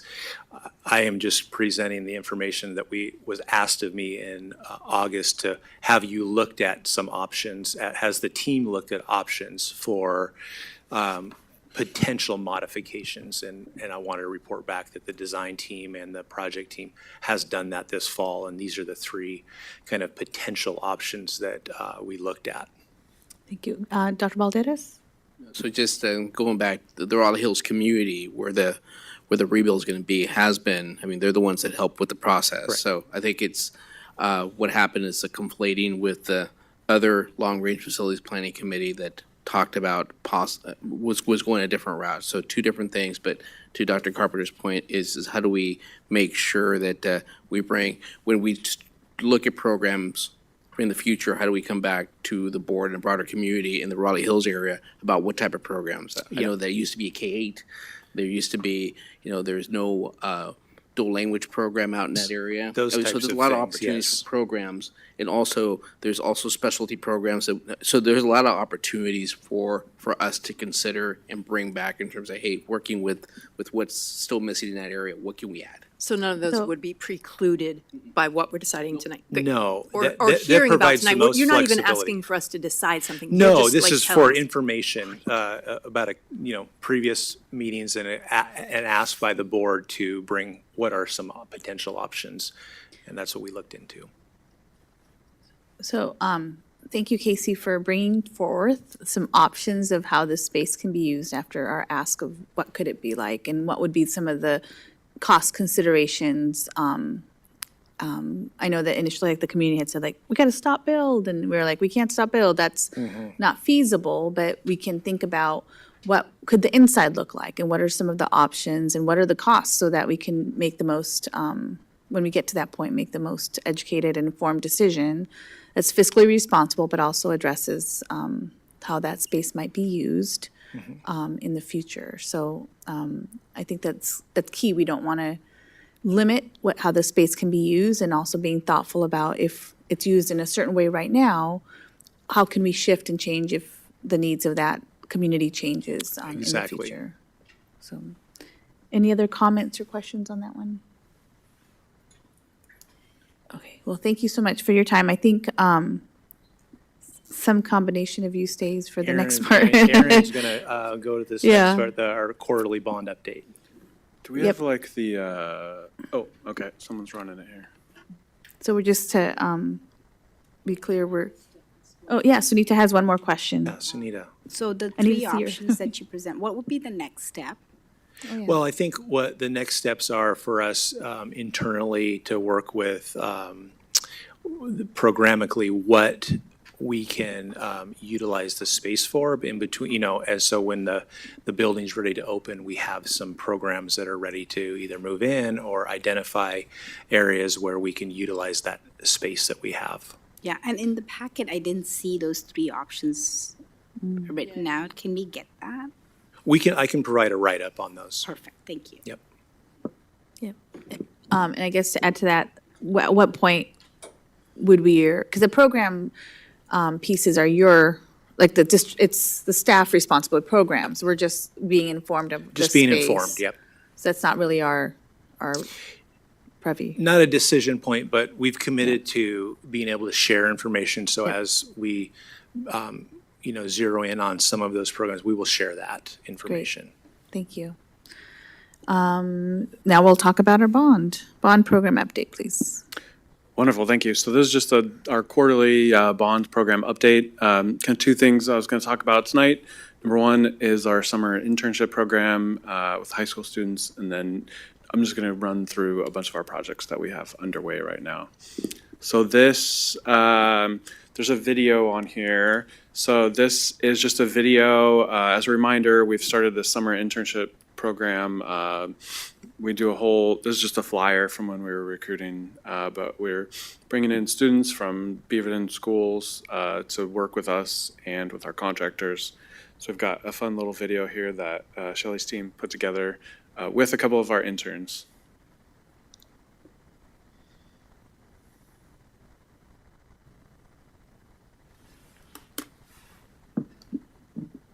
I am the intern for the Beaverton High School construction project. Communications summer intern, yes. I am a construction management intern at the BSD, Facilities Development Office. I'm interning at Facilities Development. What I've been doing during my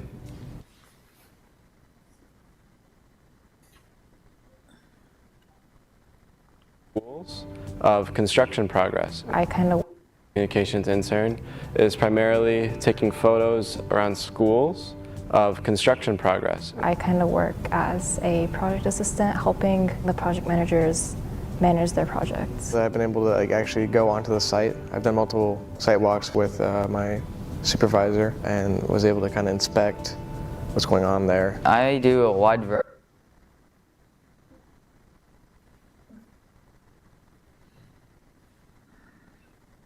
They do a wide variety of work. All right, well, I'll talk a little bit while we get that figured out. So one of the really fun things for our team, my staff is like architects and engineers and project managers and everything, and having the students work with our teams on these projects has been really fun, just because it truly brings a whole new perspective to what we do.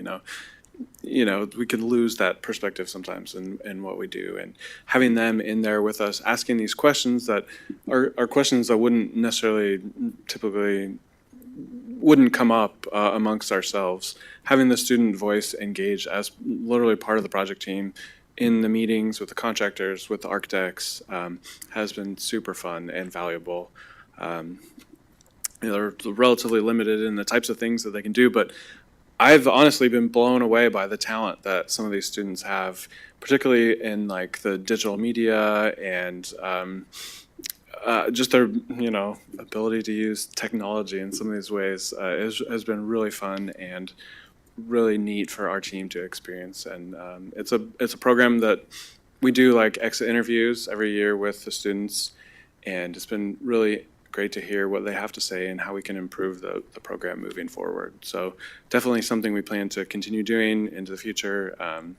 We hired 8 students this year. We had the 4 you saw there briefly on the video. They worked with my team, like actually on our projects. The other 4 were working directly for several of the architects and contractors. So Skanska, Brick, DLR, Pence each had one of them. And I know in at least a few cases, they're able to continue those opportunities into the future. Great, thank you. Yeah. So let's see. Is that working?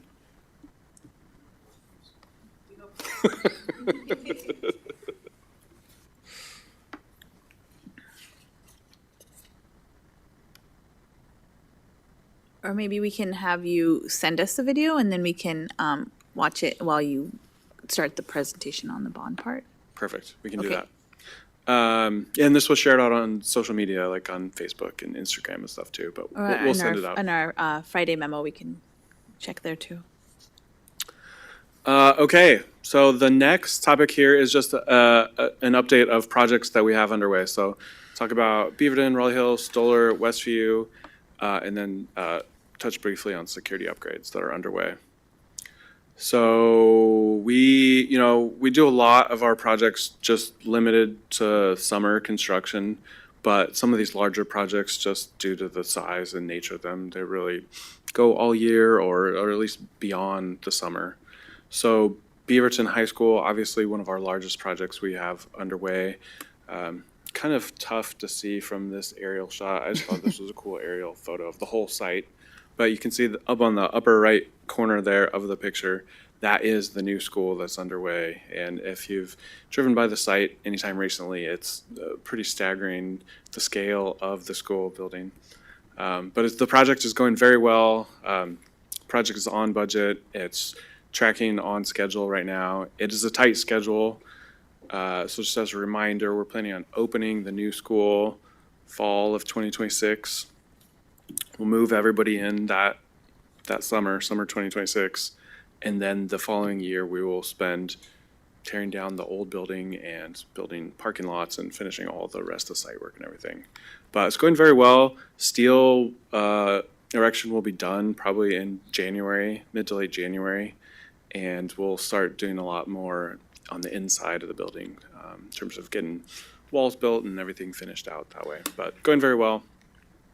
Very complicated. The next one, just talked about Raleigh Hills. Raleigh Hills, I wish I got the picture that we put out there in the last couple of days, but there is now steel starting to be installed on the site, and it sure looks a whole lot different now. So this is a picture of some retaining walls and footings that we have out there on site, and it's really just starting to come up out of the ground. But the project is also going very well. It's on schedule and on budget. We needed to get our intern out there to take a picture. I know, we need to get some more interns on board. That's right.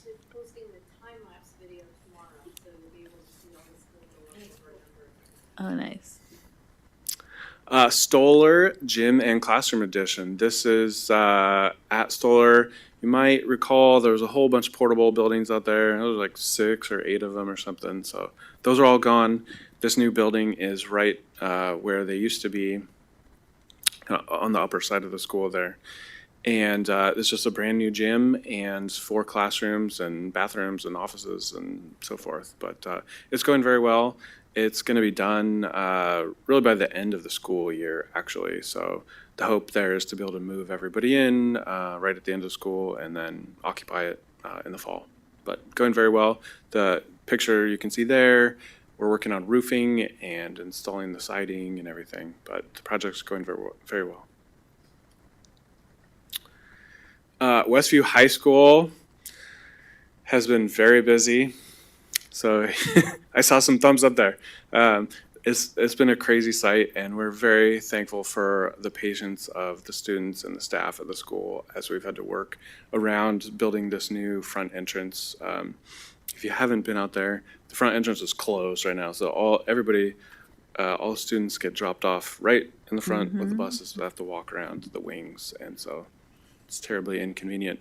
But the great news is this thing's almost done. Here within the next couple weeks, we will be done. We'll be moving in all the new furniture and wrapping everything up. So first of the year, when all students come back, everything will be open and brand new and shiny there at the front entrance. And it looks really great.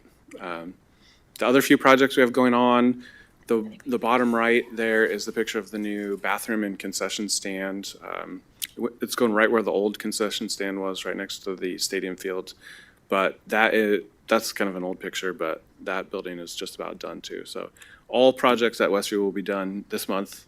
All projects are open in January. So going well.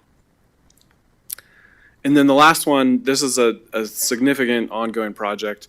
I didn't include a whole lot of detail here intentionally, but we have a lot of security upgrades that we're doing right now district-wide, working very closely with the Public Safety Department. It involves all sorts of systems, and it's very complicated. We're working very closely with IT, with maintenance, public safety, because everybody has a piece of these security upgrades. But cameras, access control, intrusion, DAS makes the first responder radios and everything work in the schools.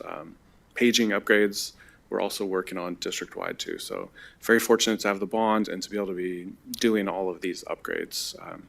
We're just getting going on the very first phase of these, but they're large, complicated projects.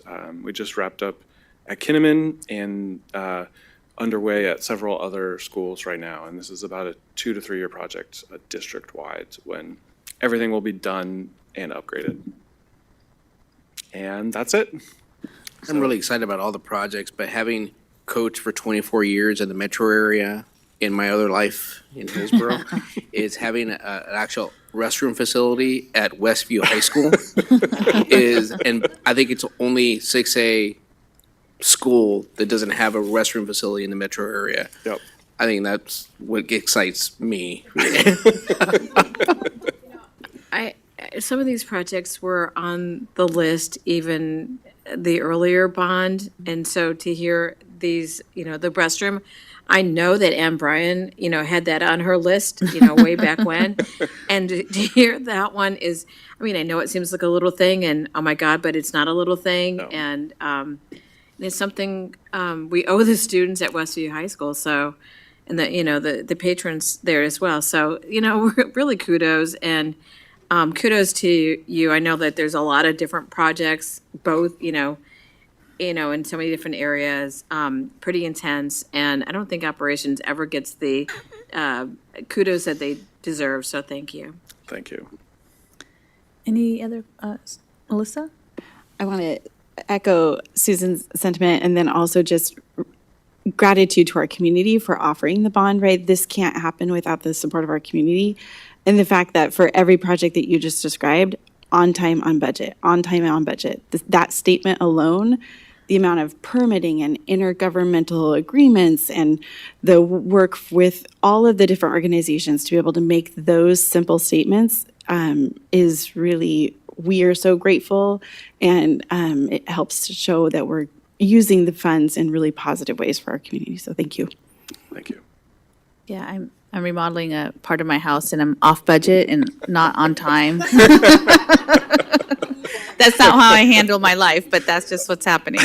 Permits, 3 months, still waiting.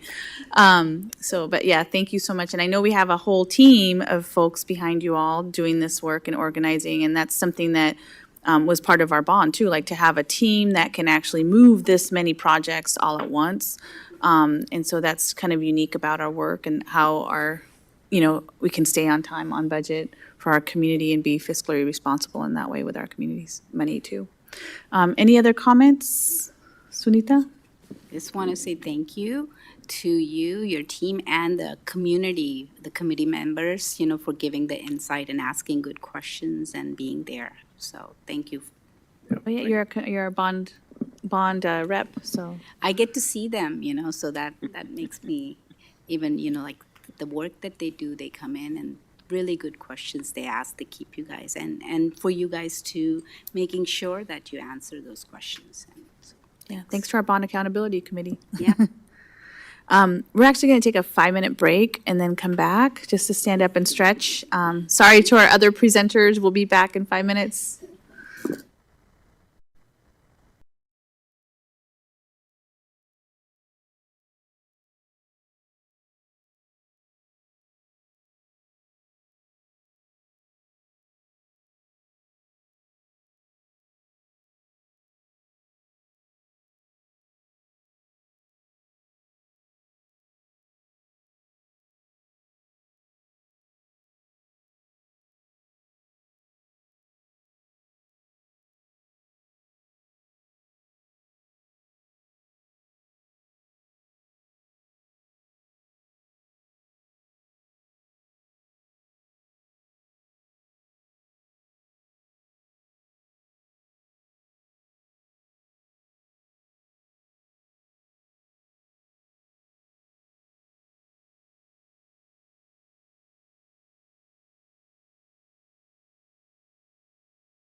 I call the board meeting back to order at 8:44. And we have our nutrition presentation. We'll welcome you. You got to press the button so it's green. I got it. Okay, thanks. Good evening, Chair Perez, Superintendent Balderas, members of the school board, and our student representatives as well. My name's Charity. I'm the Nutrition Services Administrator. Just thank you for giving me the opportunity to share a little bit about nutrition services tonight. You have my board report.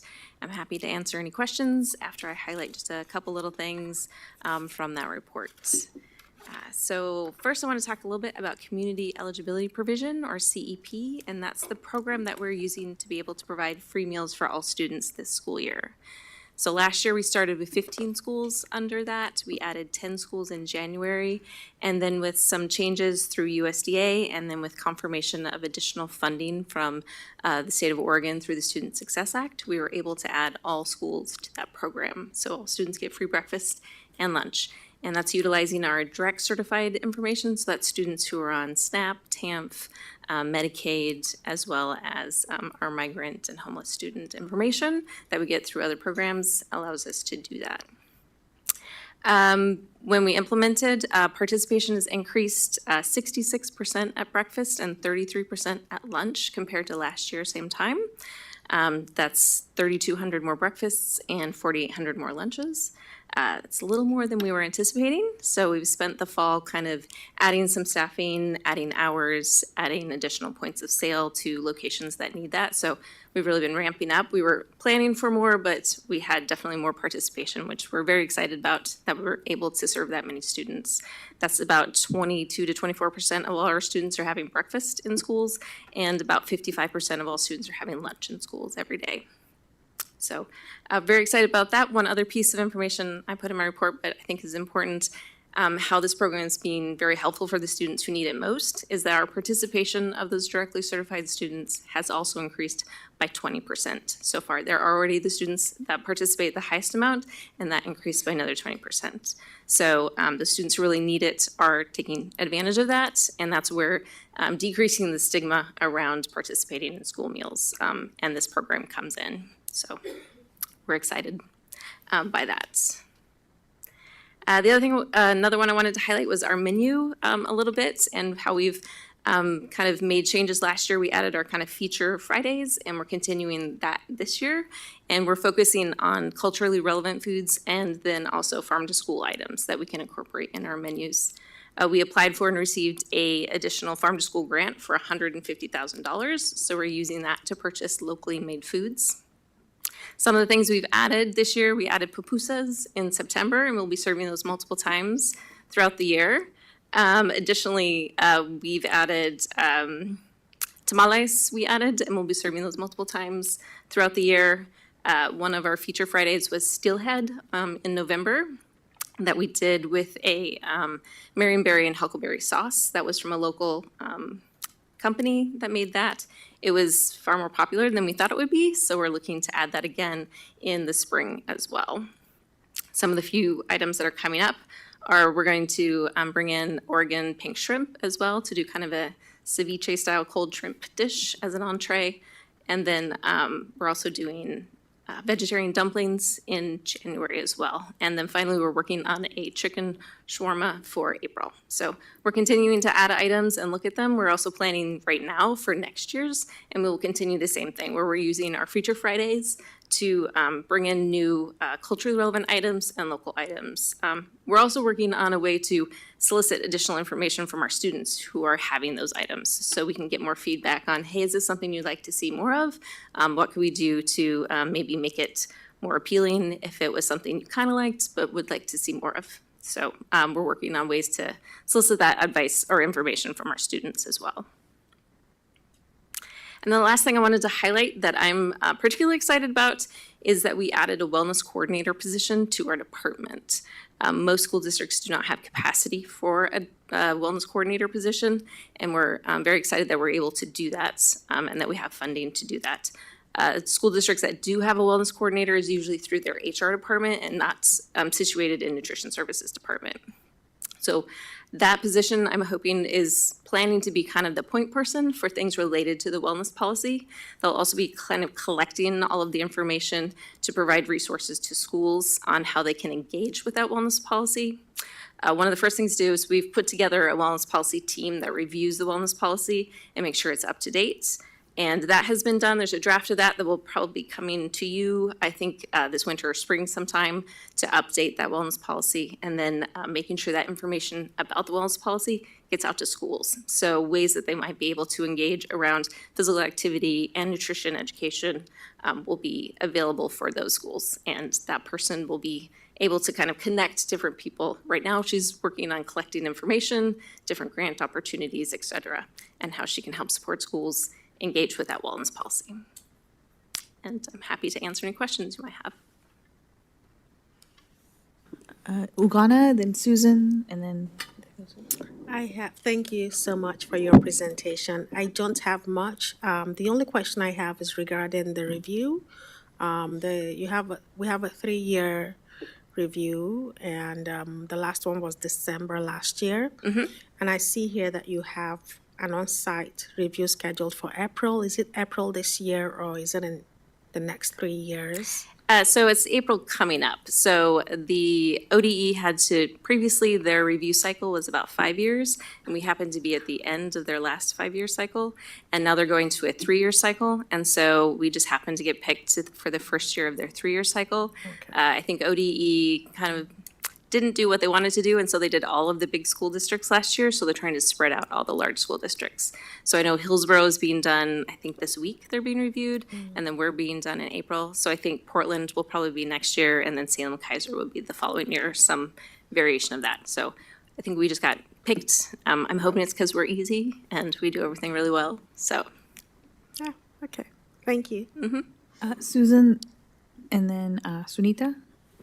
I don't have a question, it's more of a comment, and I just want to thank you for your multiple years of bringing in different choices for our students. I know it's not easy with regulations the way they are, and I hope they can continue in that straight, that we don't have rules put on us that would make that difficult in the future. But I really just want to thank you for what you do to help our students feel safe. And I am so happy that we have been able to offer breakfast and lunch for all students for free. So I just want to thank the entire school district for that, and I want to thank you for all your hard work. All right, thank you. Sunita? I want to echo that. Thank you so much. It's so nice to have that for all the kids. When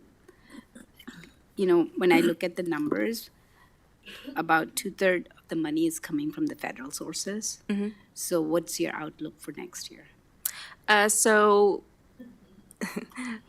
we'll be keeping in mind what changes might be, what might come up. We're right now, as I think I mentioned in my report, we do have a little excess in our budget. So we do have to have a spend down plan to get to 3 months, but we will have 3 months operating expenses on hand. So we will have some capacity to kind of look to see what costs might increase, those sorts of things that might impact the program, or what changes might be proposed from the new coming federal administration with regards to nutrition programs. We do have capacity right now to be fairly flexible around that. So I think we'll be able to manage any changes in the near term. So we'll have time to plan for anything that might have a larger impact on the program. I know the state's budget is planning to continue with the Student Success Act funding, and that's allowing us to use the CEP. And I think they've expanded the funding a little bit from what it was the last biennium. So hopefully that will also give additional capacity for us to continue with community eligibility provision and funding for the programs. Tammy and Safa? We had a chance to eat in the cafeterias on our last 2 school visits. The spicy chicken nuggets are really spicy. I have to say, though, I don't have fond memories of the lunch room. Growing up, I couldn't afford the lunches. I don't know when free and reduced things started or if we just didn't qualify. So my heart's breaking a little bit thinking about the kids that don't have to like sit and watch other people eat. So I'm really happy that we're doing this. So just want to applaud you for being able to ramp up faster than you had expected to be able to. That's amazing. Thank you. Thank you. Safa? I just want to thank you for like providing all these things for these students, right? But I also had a really quick questions. Considering that BSD school district is very diverse, there are different religions and cultures that have dietary restrictions, right? So how do you consider and understand those needs for specific students while creating the menu options? So a lot of what we do take that into consideration. Some of what we do, because we're at the largest restaurant chain in the city of Beaverton, right? So we have to kind of work at large scales for that. So we do some of what we do. A lot of the things we focus on providing vegetarian options, which we're continuing to try to look for more and add additional ones that can kind of cover more groups of people versus very specific. I will say one of the things that I didn't put in my report because we're not quite there yet, but we're working on is bringing in some halal meats to try out with students to get some feedback and kind of look at what we might be able to do to add occasionally into that. So we are definitely taking on that feedback and looking for ways that we can do that and do it sustainably. So it's not just a one-time thing. We tried it and it was a little expensive, but what can we do to incorporate it so it's at least a few times a year or occasionally so we can meet more of those students and they can at least see those items on the menus as well. Thank you. Oh, sorry. Saha? I had a question about how you make, it's kind of similar to the religious and ethnic diets and stuff. I was curious how you make certain, like label certain products and certain foods. For example, the corn dogs. I didn't actually know they had any beef in them. And it was only until like this year that I actually found that out. And I've been eating them for multiple like years of my life. And that was something that was really conflicting with me specifically. And I also realized that none of my friends knew this either. And I was just curious how BSD labels their products and just the food that they serve in their menu, and if there are any plans on making that type of stuff more clear in the future. So we already have, I think just this fall, added some of that so that it's clear, like, and was it the corn dogs? It shouldn't have had beef in it. So our corn dogs are chicken, actually. So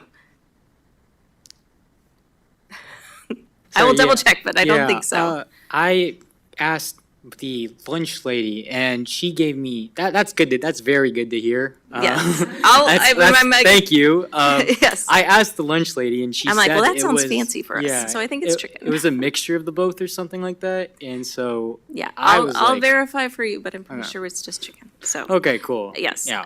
We are adding all that information so that students know that, though. So we are adding, it's turkey hot dogs, so that now is in the label for those. And I think we've done the same thing for corn dogs.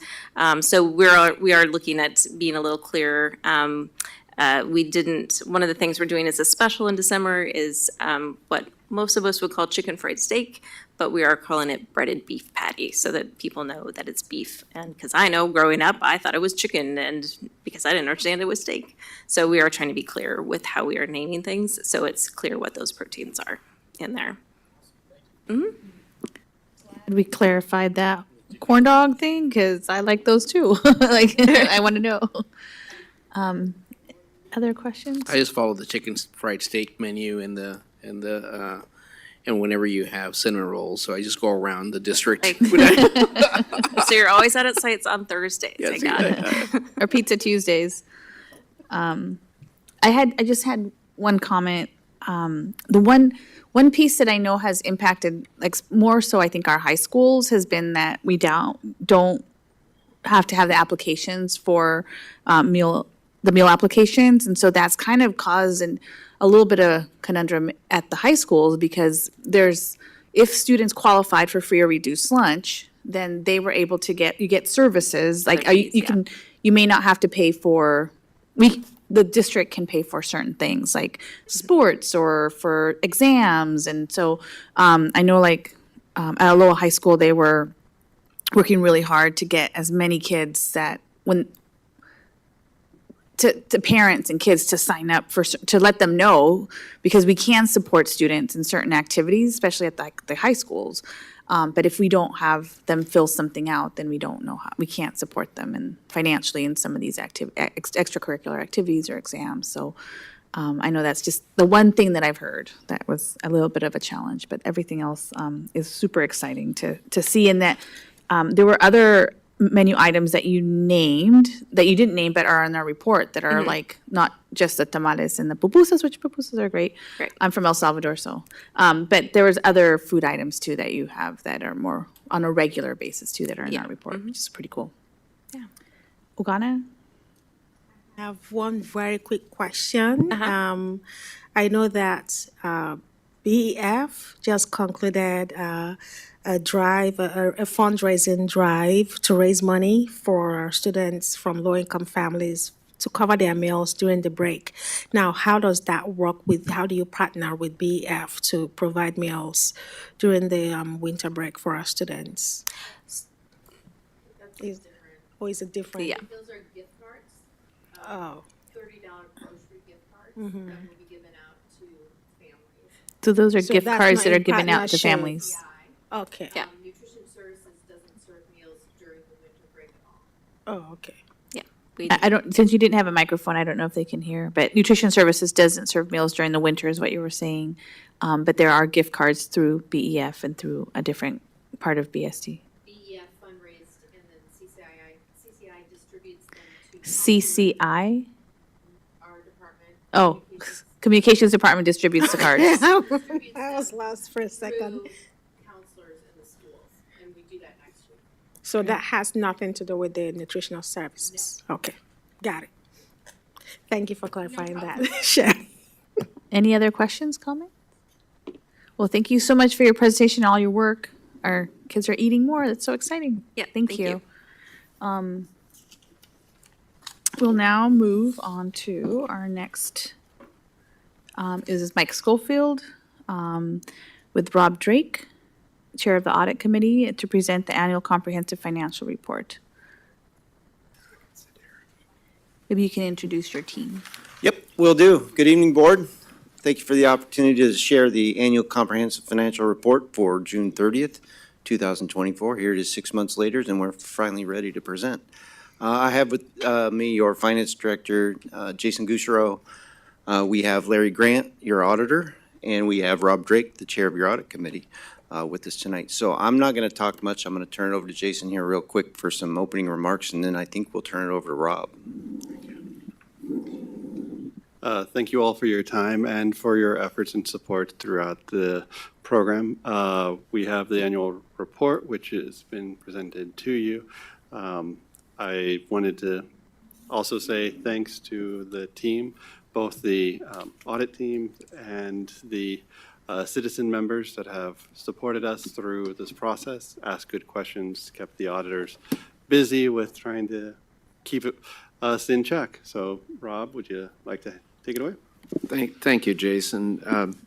Chair Perez and board members, thank you for giving me the opportunity to report tonight. And I'd like to say it's an honor serving the board, the district, and the students and the residents. I take this position very seriously and have enjoyed it over. This may be my 16th year if I can add and subtract correctly. Oregon law does require an annual audit from municipal corporations, which would include the school district. And my 30 years in city government, we were required to do the same thing. And so I understand these fairly well, and you can be really proud of your staff and know they didn't pay me to say that. But a good team, and the staff trickles down their success on being prepped for this and providing good information. The law also requires that it be a neutral third party, which the audit firm is. And although they're cordial and the staff is cordial with them, both sides understand the job at hand, and it's done very effectively. Once again, it's nice to report that the school district has received a clean opinion for its budget, and it conforms to state law and generally accepted accounting practices. Public funds are being used according to the law and properly, and the federal funds, of which your budget is mind-boggling with the amount of federal money that comes into school districts. It also has high standards, and it also conforms to federal law. This year, the budget did receive the GFOA, Government Finance Officers Association, Certificate of Achievement of Excellence in Financial Reporting. And this is the 43rd consecutive year the district has received it. And that is phenomenal.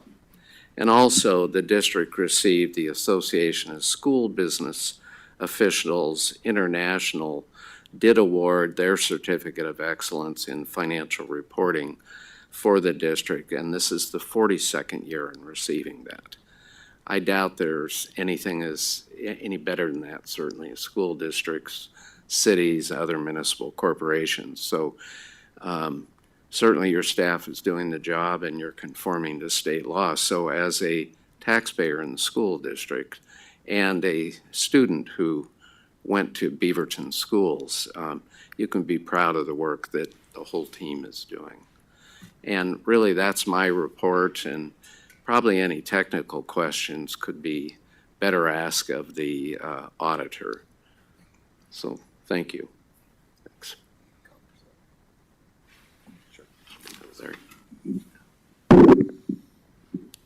Hello, everyone. My name is Larry Grant, and I'm with the audit firm of REDW, which changed its name about a year ago. Now, from Grove, Mueller, and Swank, we merged with REDW. So I want to put out that little advertisement. And I wanted to also congratulate Justice and Sunita, and Ann Bryan was a previous member who served on the audit committee, others, lots of others. It's just really, I don't know if you're punishing them by subjecting them to my sense of humor or what, but it's a good group of people that are highly competent, and so it's fun to meet and share jokes, mostly. And I do gain a little wisdom from the room, so. But I would like to emphasize that we work for you, the board. And so if ever you need to contact me directly, I invite that. So please feel free, if you have any questions at any time or have concerns, contact me directly. And then also, I wanted to just let you know that there are opinions. Rob said opinion. Our opinion was unmodified. But there are opinions in here, so there's several different opinion units. And so I want to make sure that you have read the management's discussion and analysis. It's an important part of the report. I'm sure you've all read it cover to cover, but the MD&A is a good summary. Also, if you wanted to quickly see how the story turned out, you turn to the last chapter, clear at the back. There's a quick summary of auditors' results back there. So I invite any questions at all that you might have at this time. Sunita and then Justice. Oh, sorry, Mike, were you going to say something? Oh, ready for questions. No, go ahead. No, that was it. Okay. I don't have any questions, but I do want to thank you all for doing such a great job. And I know you made a joke of this, but it is a really very helpful document if you want to find out any data. Like when we were talking about nutritional services, I could just flip the page and see what the actual expenses were or the sources of the fund. So this is a really great document, and no wonder you keep on getting prizes after prizes. So thank you so much for doing such a great job. She's our accountant on the team here. Justice? Thank you. One, I want to again, thank you all for doing the heavy lifting in terms of producing this document and the detail. Also, I want to just acknowledge the other community members who serve on the auditing committee. I can't remember everyone's name up top, so I do apologize for that. But over these 2 years, or this is my second time being involved in this process, I also have learned a lot about assessing our work and our spending and other things from the contributions that those community members that serve on the body have provided, and it's always a great conversation and good questions. So thank you for your work, and let's continue to be fiscally responsible and do good things. Tammy? Larry, thank you. I used to sit on a large physician practice. It was a $100 million practice, but it was very simple. It was a really pass-through organization. But I did read audit reports as a member of the board. And I guess my curiosity, and I'm sure you can explain it really well, but of the audit reports that I read from you, it said we did not evaluate internal controls. And I guess I don't can you just explain that to me briefly? Because I think we did. In my last service on a board, but it was a much simpler organization. Just give me the nut. Right. You might be referring to the government auditing standards opinion. Yes. Toward the end of that, I think that it talks about how our audit was not designed to form an opinion on internal controls, but we did evaluate internal controls in choosing how to test the financial statements for accuracy. So I think that particular paragraph is a little bit misleading in that it would take a lot of work to form an opinion on internal controls, but we do evaluate them. Okay. So. Thank you, appreciate that. Good question, though.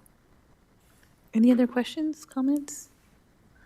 Well, thank you so much. Appreciate your time, and thank you for staying late. And mostly, we appreciate your work, because really it's, we want to ensure that we're fiscally responsible to our community for all that they provide us and our students. And so appreciate your work and our team's work too. Thank you. That's our last item for information that we have tonight, or the last item we have tonight is, Mike, for the financial report. Stick with me a little longer. Thank you, appreciate it. So, again, thank you for the chance to provide some information on the monthly financial update. What I'd like to do is talk about the general fund forecast that is in your packet with information. And what you will find is that we've made not much modification at all to the revenue section of the forecast. We don't have much yet on property tax collections. That's going to come.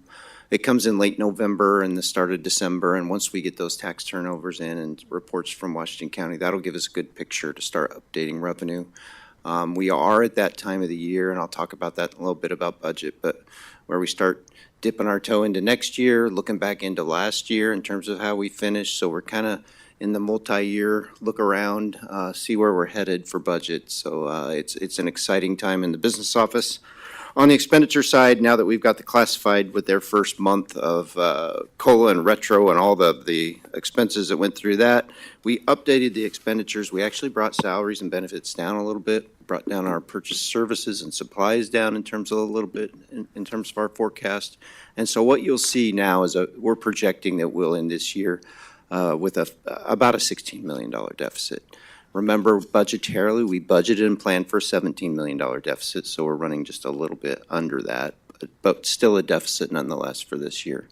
Okay, because we have reserves, right? But we are spending down some of those reserves this year as planned and as the budget you adopted for this fiscal year. So I would draw your attention to that. Outside of the school district forecast, I want to talk a little bit about the Oregon economic forecast that happened right before the break.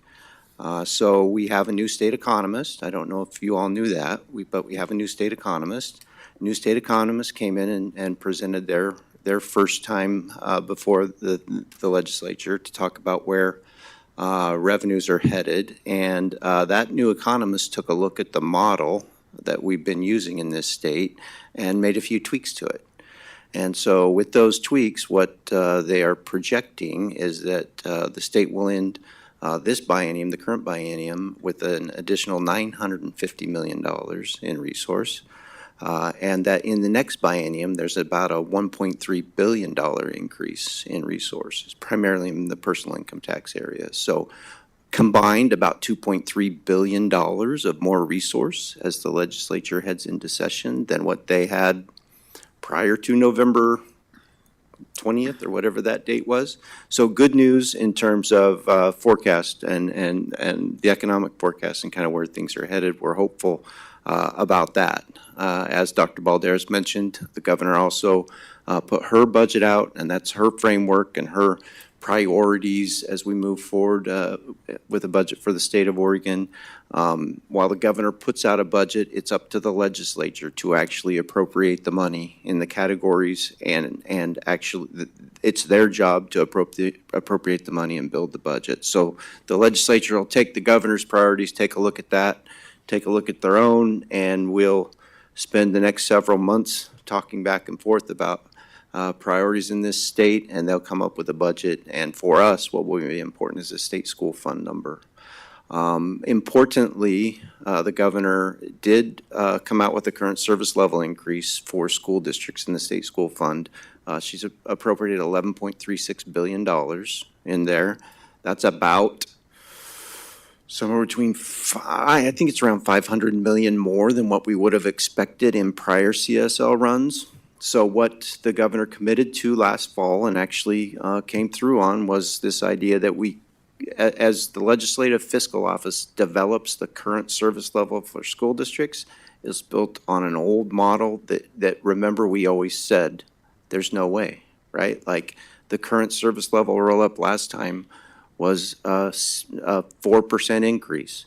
And for us to assume that our costs are only growing at 2% a year because it's a biennium just wasn't true. Our negotiated contracts were above that amount. So how could that be true? So the governor convened a team, they took a look at it, they actually made some adjustments to how they developed that current service level for the K-12, and so we're really happy about that. We're not starting from this negative spot that we spend months trying to justify that, no, actually Beaverton's current service level is greater than that. So we have that going for us as we start the session. I'm hopeful that given $2.3 billion of additional resource, K-12 will still have an opportunity to be at the table to talk about things like Dr. Balderas mentioned about raising the cap on special education IEP counts so that we get some more funding through there. So that'll be part of the work that we'll look to you to talk to our legislators about as they get into session in the next month or so. So some good news on revenue, some decent news from the governor in terms of the proposed budget. Where are we in Beaverton on budget? What are we working on? We have started, everything we modeled and share with you for forecasts so far this year have been built on primarily the budget we built last spring. Now we shift gears as we look to build next year's budget and we start talking about our actual folks, right? Our actual staff we have, what our costs are, what we think those costs will roll up into next year for us. So we're starting a transition where we're doing deep dives into what things really cost in the district and kind of how we think we're going to end this year. We'll begin talking to the public in January about kind of our budget position as the legislature begins to meet. We typically want that. We do a budget listening and learning video. We'll get that out in January to kind of share the position of Beaverton as the legislature comes into session. So our constituents and community kind of know where we're coming from and where we're at. Dr. Balderas also mentioned a PERS increase. That's a 5% increase on salary. It's based on salaries for PERS eligible staff. So that rate went from 14 and change percent to 19 and change percent for the next biennium. And so that's a significant increase, and that'll be something we'll have to factor in as we look to build next year's budget. And we'll be making all the sausage behind the scenes in the next month or so. And when we come back in January, we'll share some more information on where we think the district's headed on our current service level, right? So when the governor says, I've given K-12 a current service level budget, remember, we're deficit spending.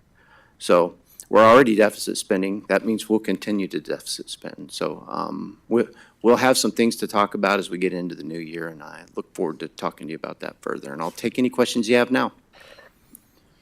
I think the one piece that you haven't mentioned is the PERS. that has gone up too, so that also impacts our budget. Yeah. Questions, comments? Susan? Just the commentator today. Mike, thank you so much. Thank you for sitting up here for so long. Appreciate that as well. You and Aaron may be tied. I don't know. But I have a comment about, I'm glad the governor has put her, her budget out there, and it's acknowledging the funding for education in the right ballpark. I mean, it's still not meeting standards, but it's closer. But my question is, it's great. I mean, I guess the point I'm going to make is she gets it, but do the state legislators get it? And I would say that it's going to be a lot of work because there's so much competition for dollars that I just wanted to reiterate that there's still a lot of hard work to do on our part advocating, because there's so much competition and need in the state, and so many, mental health being one of them, and housing being another. So it's a lot of hard work. So thank you, Mike, for what you do. Any other questions? Okay, so I think that with that, we thank you, Mike. And we'll move to our consent agenda.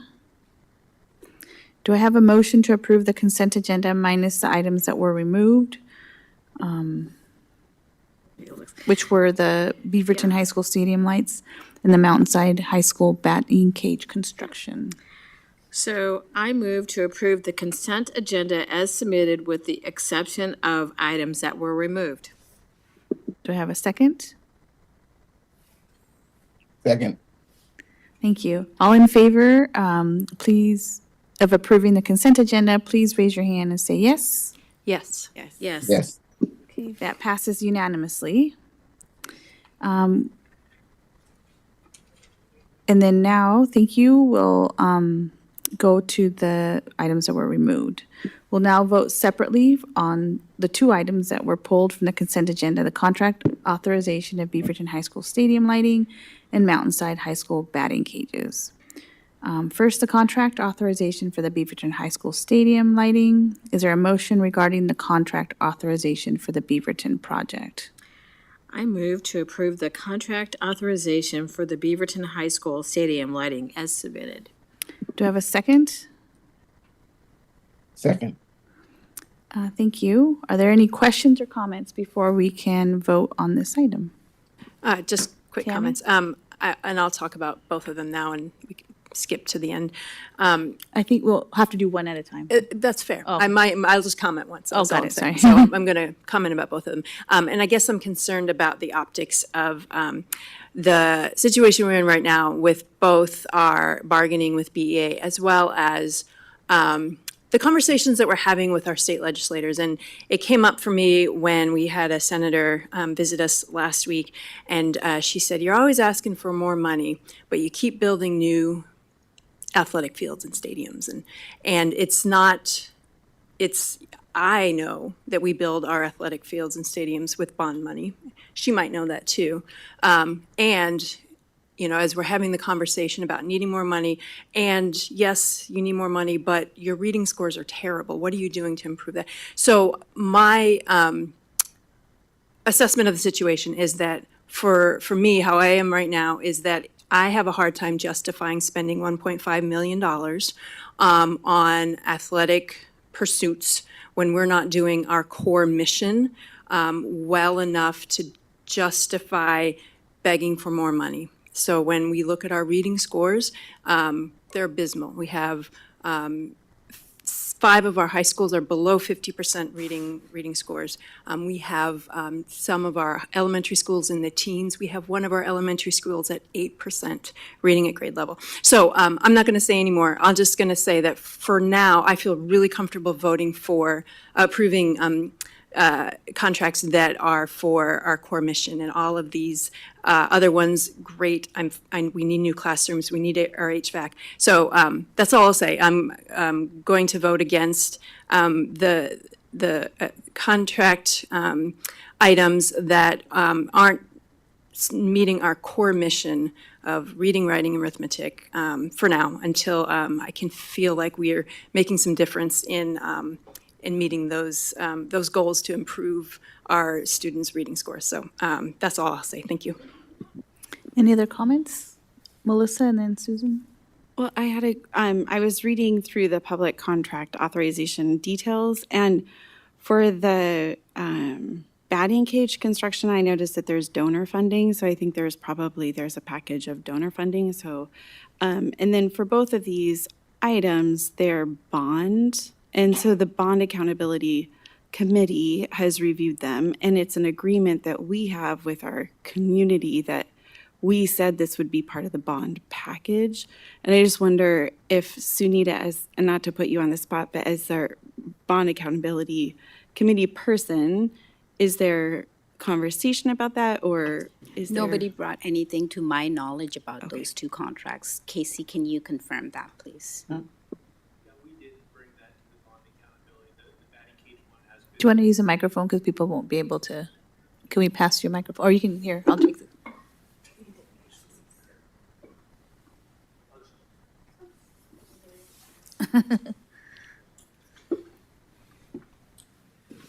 The lighting contract for Beaverton High School is part of the Beaverton High School rebuild, so it was in the package delivered for that. The batting cage at Mountainside High School was discussed with the BAC a while ago, maybe a year ago or so. We're just at the point now where we're moving that project forward. It was a commitment in the previous bond that we didn't get to, and now we're able to do that in partnership with the school and the community. Susan, and then Sunita. So just to clarify, in partnership with the school and the community means that there's been fundraising. I think that's really important to point out in these things, so I appreciate that. And the other thing I want to point out is, like, for example, Beaverton High School is a low-income high school, and, you know, we're looking to add, I can't remember what we're adding, It's lighting. Lighting. Yep. Okay, so you're going to have a field and you're not going to have lighting? How equitable is that? So my point being, to pull something out, to make a point every single time, and if we're looking from the lens of equity, I feel, students, we still have arts in school, or we try to. That's equitable to say, okay, we're going to take away sports because, we want to work on reading, writing, and arithmetic. It's also taking away from why some students actually come to school. So I just want to make sure that we're really doing this and talking about these things and pulling them out for a real reason instead of making up, excuse me for saying that, a reason to make a point. This is for our students. It's not for the community. And so I just wanted to make a comment that way. Thank you. Any other comments? Sunita, I think you were next. Yeah. I have to digest what you just said. So I do respect your opinion. Because if we do not ask questions or opinions, no matter how diverse they may be, how much I think we need to bring them up to the table. But with that said, I know that both these are not taking away any funding from our students for their education, for their literacy rates, for their mathematics, for their science. You are absolutely right. We need to work on those. And I think we are working on the administration is working on, and not to take out the focus from that. But at the same time, athletics, music, art, those are also needed for our students. If we put students first, mental health is becoming such a big issue. I feel that when a kid comes to school and plays a sport, belongs to something, it helps them. It helps them with math. It helps them with math, science. Maybe a kid who is being bullied or singled out goes into and plays a sport. It helps that child, in my opinion. So, with that said, thank you. Any other comments? If I can, I just want to, I value sports. I was a 3-sport athlete in high school, played sports in college, and I am not denigrating sports. I am talking about the optics of spending $1.5 million when we have a state senator looking at us and saying, why are you spending money when your reading scores are so abysmal? Why are you asking for more money when you build stadiums? And I know this is bond money, and just learned, thank you for noticing that that was donation money. I get that. And I am talking about the optics in the middle of our reading crisis, in the middle of our negotiation. So this is going to be something that I'm not going to belabor. I don't feel like it is reflective of my commitment to equity, and I'm really disappointed that you would suggest that. And Tammy, don't be condescending to me like that.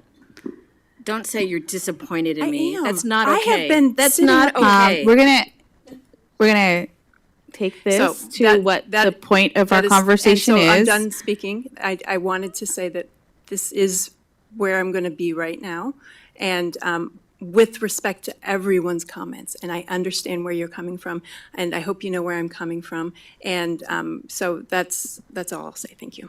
So I think we're gonna be mindful that one of the pieces is that our community actually has given us this money to be able to provide these spaces for our students. And I think in the report that you wrote, there was a piece of that report that talks about having that equity across all of our schools, so that all of our schools have similarities in the facility, so that students can play these different sports. And the specific lighting was to allow students to play longer, because some of our schools have actually, from what I was reading, they have less field space. And so it allows more field time for more students. And so they don't have to travel somewhere else, or they can actually have more sports time on those fields. So with that said, I want to thank people for their comments and want to call a vote on this. So with that, all in favor of the Beaverton High School Stadium lights moving forward, being authorized, please raise your hand and say yes. Yes. Yes. All those opposed, please raise your hand and say no. No. Or opposed. So that passes with 6 of our members voting yes and 1 member voting no.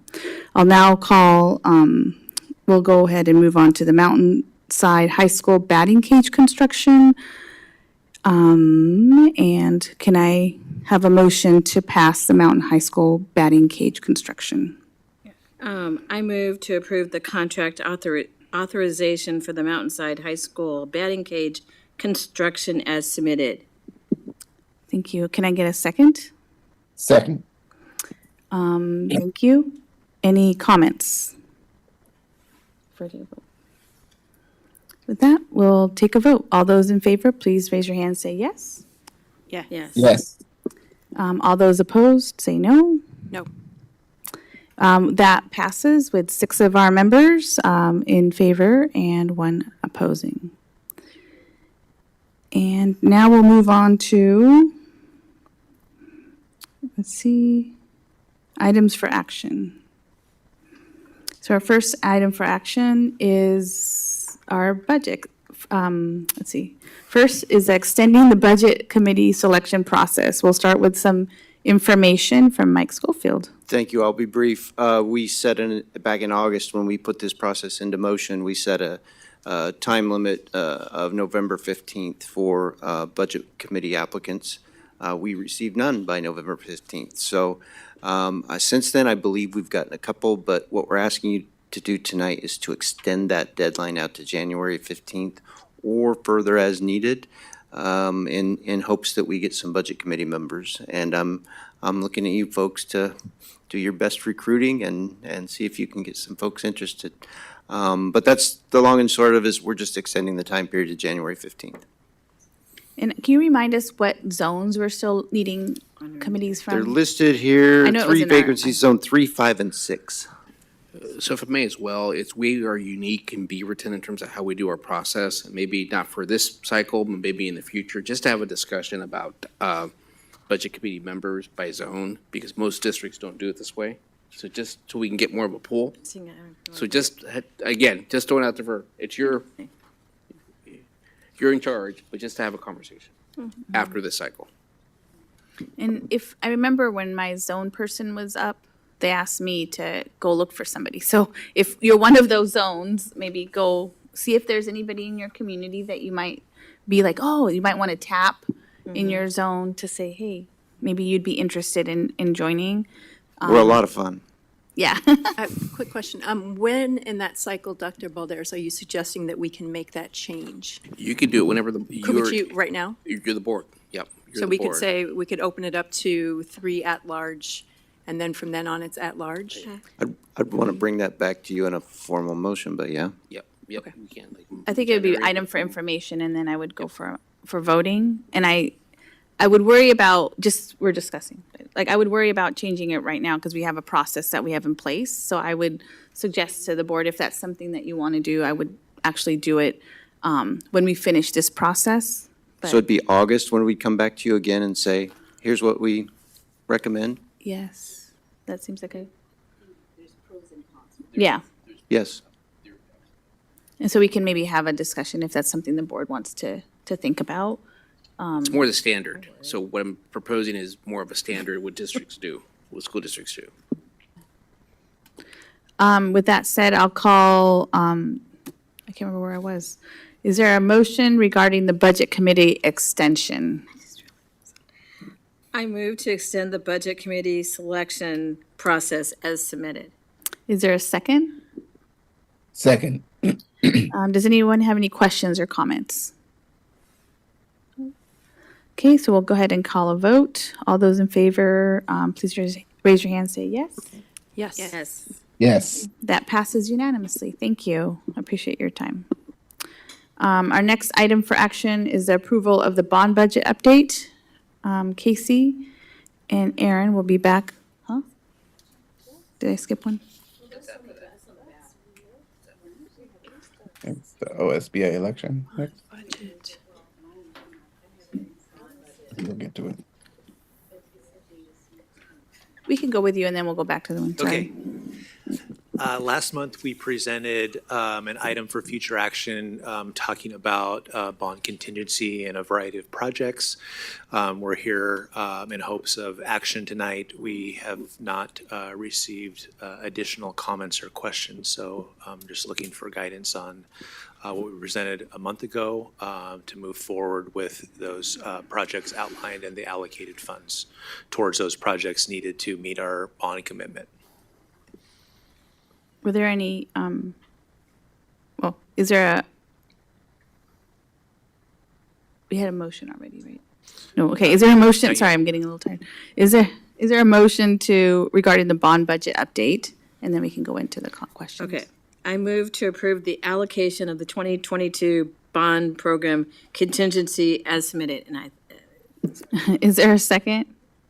Second. Thank you. Does anybody have any questions or comments for Casey on those? Okay, well, thank you. It was actually really spelled out for me in the report, the board report, our board packet, and that was super helpful in how you explained each item and why and how. So thank you for that. I don't see any other questions. So we will go ahead and take a vote. All in favor of approving the bond budget update, please raise your hand and say yes. Yes. yes. Okay, that passes unanimously. Thank you so much. Our next item for action is the OSBA election. Carrie Delph provided information about this last month and is available for questions today.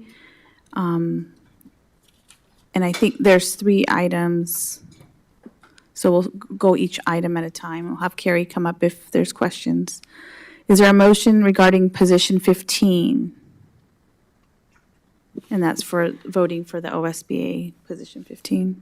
Okay, so I'm going to read it as, because there's 2 choices there. So we read. We're going to do 15 first, and then we'll do position 20 second.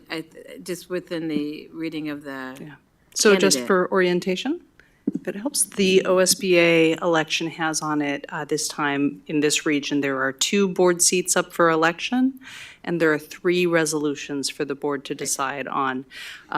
The board could, and in board materials, the sample motions include options. The board could choose to do something different, but the most likely motion would be to approve Yeah, okay. whatever, or to not approve.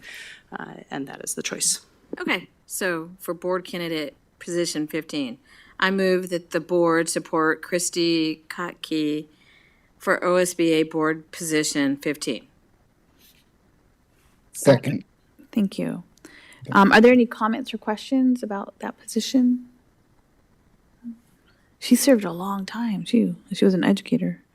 Okay, so all in favor of supporting Christy Kotke for position 15 for OSBA, please raise your right hand and say yes. Yes. Yes. Okay, that passes unanimously. Our second position is OSBA election for board position 20. Is there a motion regarding position 20? I move that the board support Nancy Thomas for OSBA board position 20. Is there a second? Second. Any comments or questions? And Nancy's been around in Hillsborough for a while, and we've worked with her. Many of us have worked with her in many different spaces, so that's been exciting to see her name as well. Okay, all in favor of supporting Nancy Thomas for position 20, please raise your hand and say yes. Yes. Yes. Yes. Okay, that passes unanimously. Now there's a motion regarding resolution 1. All in favor? What do we need? Oh, do I have a motion regarding resolution 1? Okay. I move that the board support OSBA Resolution 1 to amend the OSBA dues schedule. Do I have a second? Second. Thank you. Do I have any questions or comments on that one? So, I know that it's harder for smaller districts to be able to afford that increase, but at the same time, it seems like they need an increase in their budget for OSBA to actually function, so. Whatever happened to all the money they used to have? All in favor, they haven't increased it in a really long time, it was like 30 years. No, that's not what I'm asking. Oh, sorry. Did you want to add a comment? You good? At one point, I don't know what happened to it, they had a lot of money that was accrued from, they were once in the healthcare business, insurance business, and then they pulled out of it, and they had a lot of money that was stowed away. Is it all gone? I don't know. I'm just asking. I mean. Still there. Okay, just asking, okay. Okay. Does anyone else have any more comments or questions about that one? So all in favor of supporting the OSBA Resolution 1, please raise your hand and say yes. Yes. Yes. Yes. Yes. Okay, that passes unanimously. And then we have a second OSBA Resolution 2. Is there a motion regarding OSBA Resolution 2? I move that the board support OSBA Resolution 2 to create the Oregon School Board Members Pride Caucus. Is there a second? Second. Thank you. Any questions or comments? Okay, all in favor of supporting OSBA Resolution 2, Pride Caucus, please raise your hand and say yes. Yes. Yes. That passes unanimously. And then we have one more. OSBA Resolution 3. Is there a motion regarding OSBA Resolution 3? I move that the board support OSBA Resolution 3 to adopt amendments to the OSBA bylaws. Do I have a second? Second. Thank you. Does anyone have any questions or comments to the changes in the bylaws? Susan? No. Okay. I was just ready to vote. All in favor of supporting OSBA Resolution 3, please raise your hand and say yes. Yes. Yes. Yes, that passes unanimously. Thank you. Our last action is the board policy revisions. General Counsel Camellia and Chief Staff Carrie Delph will present information about the proposed policy revisions last month. Oh, they already they already gave us information from last month's and are available now if there's any questions on these. Okay, is there a motion to approve policy revisions? I move to approve the policy revisions as submitted. Do I have a second? Second. Thank you. Does anybody have any questions or comments? Sunita? I just had a comment. Last time I mentioned that the policy update subscription newsletter that OSBA provides, to include that in the packet. I didn't see that. I'm sorry, the policy update newsletter that was sent out was shared by the superintendent in his weekly update to the board. Oh, it That was was our not in there. understanding of Okay. what was requested. Oh, okay. Not in the So I thought you sent it separately. Okay, all right, thank you. In the what report? In the Friday memo? In the weekly Weekly memo. memo? Weekly report, okay. Okay, well, so I basically wanted everybody to have it, not just me. And then you all, no, in the packet, because in the board packet with the policies, yeah, so. Is there, do we have to And we take, can check with others what they would like. If they are okay with having it with the weekly update, I'm fine too. But I just didn't see that, I'm sorry. It got buried. But if everybody would like it, we can take an opinion on that, because it is an important piece of information that we all get. and I think, Sunita, you'd explained to me that it was something that you learned about at the At the OSBA OSBA conference. It's a conference, and document they- that would be helpful to board members to Yes. see what OSBA is putting forth as policy changes. Yeah. And so I think what I'm hearing Dr. Valdera say is that we put, and Carrie, that we put that into the weekly memo so that everybody has access to it. Currently, that's what was done. So I'm wondering if that's enough for people or if people would rather have it in a packet. So Sunita, also one thing I'd point out is that document is part of a subscription service. So putting it in the board packet, which is for the general public, I'm not sure that we can do that. But the other part of it, just so you know, when we develop the items for action with the details in there about the policies, Amber Connell, our compliance officer, she is taking the verbiage from that OSBA packet to put into that document in our board packet, so the public is seeing what OSBA has written about why that policy is coming forward. She might make some slight editorial pieces to that, but that's where she's pulling that information from.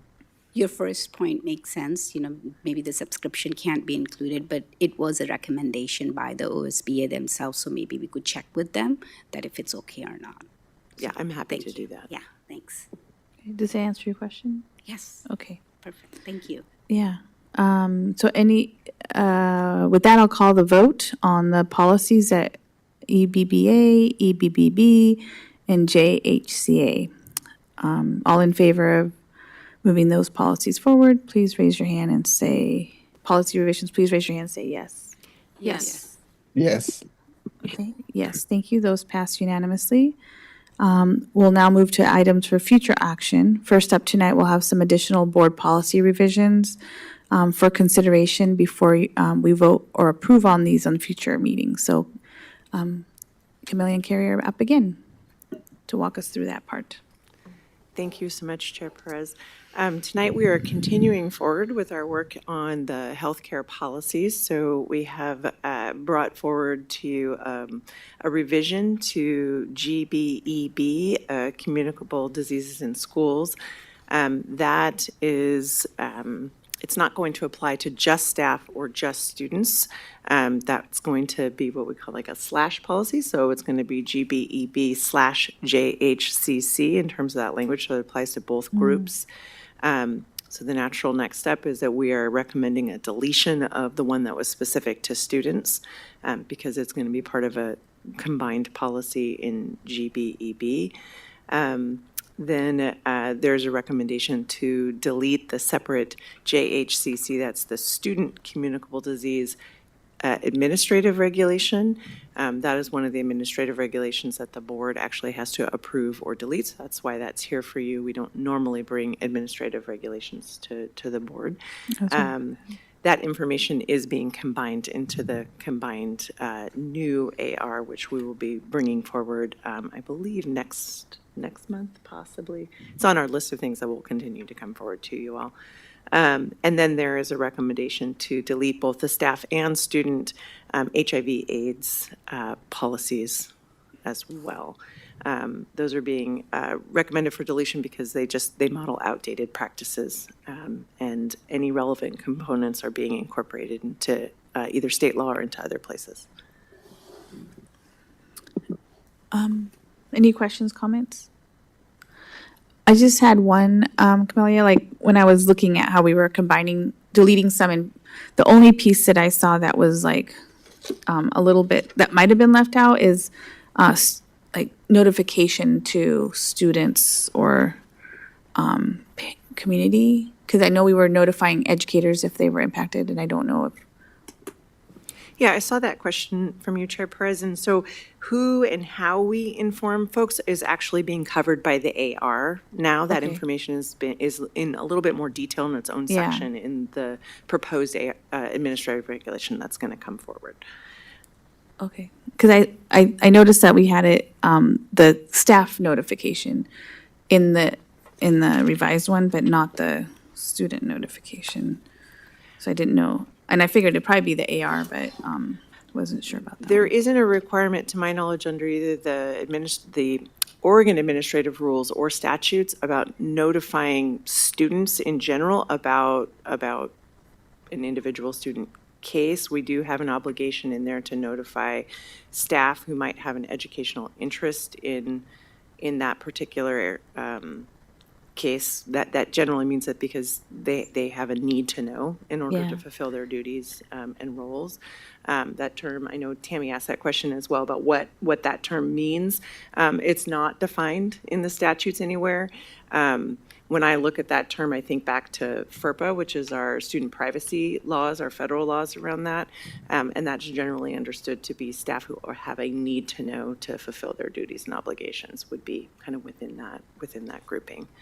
I was just thinking about, like, let's say there's a student in a classroom and the whole class is exposed to something, you would let the teacher know. But then how would and so you're saying in the AR, there's going to be a description of how we would let the students know and the families if I'm imagining some big thing. I don't know. So typically with an outbreak, if we have something of that nature, we're following OHA policies and direction from our county health about informing that group of students that might be affected or that school. And those are pretty specific guidelines and guidance that we get from them. When we look at what's going to be in the AR, it does cover that generally to say we'll follow OHA or local health authorities' guidance about informing the community or students about any kind of outbreaks or other information like that. Cool. Thank you. Yes. Any other comments, questions? Thank you. And I think if there's no more, resolution supporting all students and families will be next.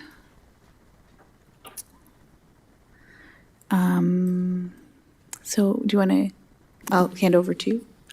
Or We have in recent weeks had concern expressed among staff, students, families, board members have expressed concern about wanting to ensure that we have clear information to our community and a statement of support of all students in our schools, regardless of immigration status. And in looking at that, in 2017, similar concerns were in the air, and the board passed a resolution in support of all families and with some specifics. And we are, and some other school districts around Oregon and elsewhere did the same. And in looking at our policies and procedures and how do we ensure that we are providing support for all of our families and providing the services that students need, there are some policies and procedures that we can reaffirm and reiterate with a statement of support. There is a draft resolution that was discussed with board leadership in the packet for consideration, and we can look at that in more detail. But that is as a draft for board consideration, looking to discuss, and if the board wants to approve such a resolution, to do so in the January meeting. Okay, any comments, questions? No, Tammy? Oh, Sunita? Tammy, go. Okay.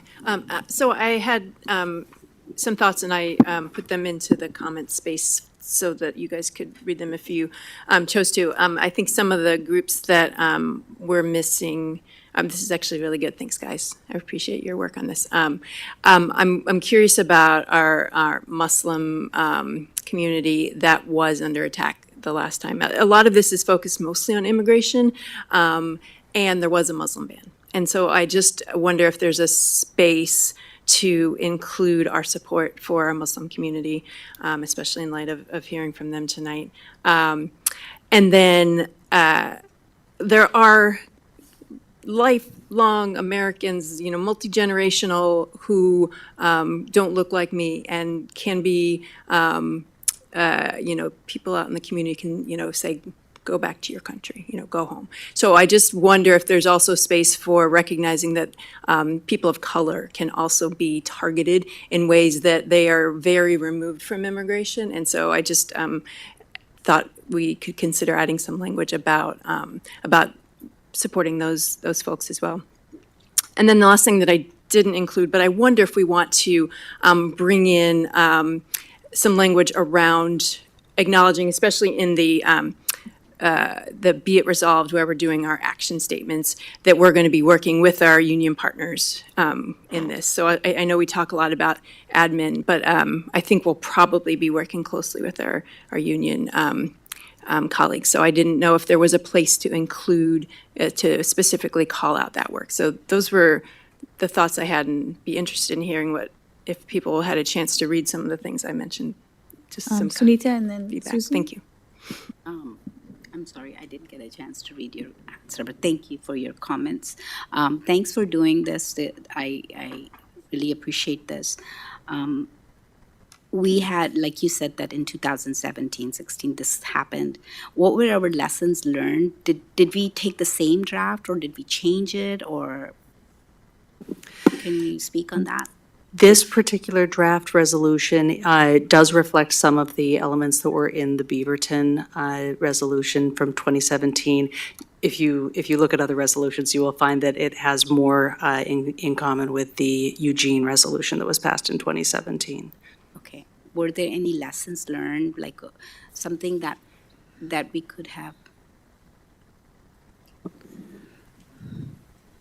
We did not experience any instances of immigration services or other folks actually accessing our schools or trying to access information, thankfully, during That's that good time news, frame. yes. And so Thank you. what we found is by reaffirming our commitments to our existing policies, I mean, I guess what I would say is these are our policies and practices and the law that we presently follow for all students.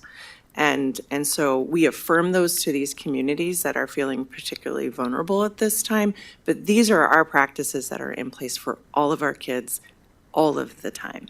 And I think that's really important to say to the community. So it's not just our students that are in any particular group. It's all of our students when we talk about sharing information about them, or them being vulnerable to outside agencies coming in and wanting to speak with them or arrest them, or any of those parts and pieces.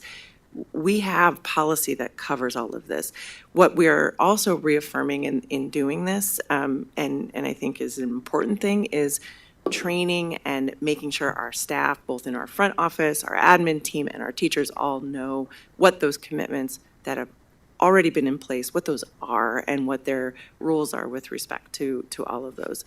But we didn't encounter any challenges really around that I think our community felt seen by us doing that in 2017, and our staff felt supported in us training them and providing that opportunity to reacquaint themselves with some of those practices and procedures. So I don't know that we have anything significant that we would want to change or do differently from what we did in 2017. Thank you. Susan? Oh, sorry, go ahead. I would add, not having been here in Beaverton, I can't speak to the experience of Beaverton at that time, but the experience in another school district in a similar circumstance was that similarly there were not direct actions related to schools. Having the reiteration, having a resolution from the board, having clear information being provided to staff was reassuring to families and community. It was reassuring to staff that they knew what our policies and procedures were and they were not left uncertain or guessing.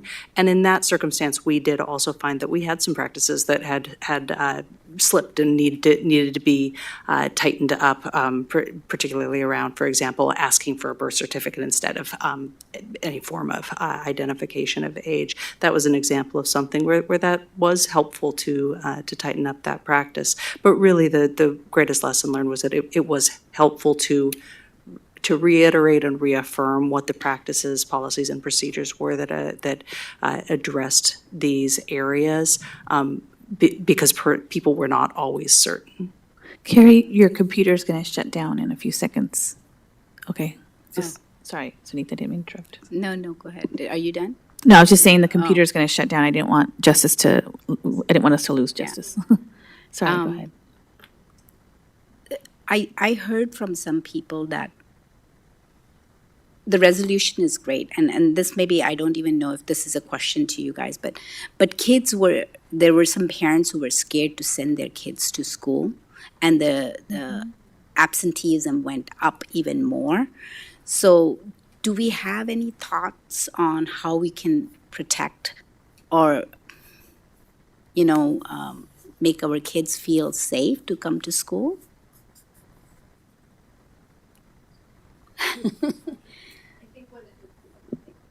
I think to reaffirm what my colleagues have just said, when the board makes this resolution, it is a clear declaration to our community of this is who we are and this is how we align with our values. That in itself is a message to our families of our care and our commitment, and that reaffirmation of our policies that protect every single one of our students. For families who feel vulnerable right now, that means something extra. It's there for each one of our students. But for families who feel particularly nervous, afraid, a sense of fear, a sense of disconnect about my community, it really means something. So I would say leaning into our communication is going to make that difference. One of the things that we also have planned is an opportunity to work with every single one of our administrators in the district so they too can cascade that information with their families, with their staff. So they're empowering their school teams to be able to share similar information back with our community members when kids have questions, when they can go to their trusted adults in the building, when our families go to their trusted adults in the building. That's our closest point of contact, is our schools. So when we empower our principals and our administrators and our teachers, we're going to have that united front of care, and it will make that difference. Susan? Thank you. Well, first of all, thank you for bringing this resolution. I'm sad that we have to reiterate this to our families, that they are safe as much as they can be in our schools. It doesn't solve the problem of people in their homes feeling safe, but at least it gives some security in terms of children in our care in schools. So I just wanted to appreciate this being brought up. I do have a question about, because hate is obviously, all hate we need to address and maybe readdress and talk about the policies that deal with hate. So I don't know if there's changes to those, but if we could provide those so that we can share those policies maybe with the community so that they see that there are policies in place. And if we need to look at those policies, that we do that. And then I have another question with this particular resolution and I don't remember because, it's already been too many years, sadly. If it's translated into different languages, this resolution, because I think that is so important. And I'm not just talking about one language, I'm talking about multi-languages. And to answer that, yes, this would be translated in its final form. This would be translated into all of the languages that we provide all district communications in. We translate into 10 languages in our largest groups. And then this particular resolution would be put on our website so that it's loud and proud, basically, that this is that our district is a safe place for students. Yeah, so one of the things that Shelley and I have been working on is both an internal page for staff and folks that support students that's going to have resources, that's going to have a bunch of information, but also a forward-facing page for the community that would have this resolution translated. It would have links to all of those policies that you referenced, Susan, like AC, non-discrimination, ACB, the All Students Belong. So we are working on making sure that we have these landing places for folks to know what we stand for, to find that information quickly and easily about what those policies are. Right, and I think that what we're seeing in our school system and school systems throughout the country, and was brought to our attention today by students, which students' voices are so important, is there's a lot of hate. And and it's not just about the resolution, it's just in general. So I think we should be sharing our policies around hate as, to know, so our students know, that we share it with our students so they know what our policies are. I think it's really important. I think also including more of, like, every student belongs is one of our policies, and how the kind of bringing up those ARs as well, and having our students know how to report if something is happening, and then how do we follow up if something is reported, and those pieces that are part of that AR of everything, of every student belongs. So I think, Tammy, you had one more comment. Just one more quick one. Additional question I had, and thank you for answering. I guess, just want a little clarification. So our kids go on a field trip to OMSI. What, can we tell our families that your students are safe with us, but no field trips for undocumented kids? Like, what is it? Hold on, let her. My concern is that we take our kids on a field trip to OMSI, and are they safe from ICE? Why are you looking at me like that? Do you have a thought on the safety of our children off school property, but in our care? So the same rules that would apply in our buildings in terms of an individual approaching, say, a group of students that's on a field trip at OMSI would apply in our building, would apply there. So we wouldn't turn kids over to somebody if they approached a group of kids at a field trip any more than we would turn kids over or release kids to somebody out of our building. So that part wouldn't change. Okay. Same with gathering information or asking students questions. I mean, all of that wouldn't be, our staff would not be letting other random adults approach a group of kids that are on a field trip. That being said, our nexus of control over an external site like the Oregon Zoo or OMSI, as you raise, do we have less control over those sites as to who is let into that site, who is there? Yeah, we don't control who the zoo or OMSI would allow entrance to that space. We also don't project out there. Our students are, if someone called and said our student's going on a field trip to OMSI and they're just somebody asking, like, we control our information a little bit better than that, so that we're not, projecting out there for an ICE agent to go to OMSI to try to track down a student. Yeah. No, thank you. And I that does help. And I just am a little bit worried, about them.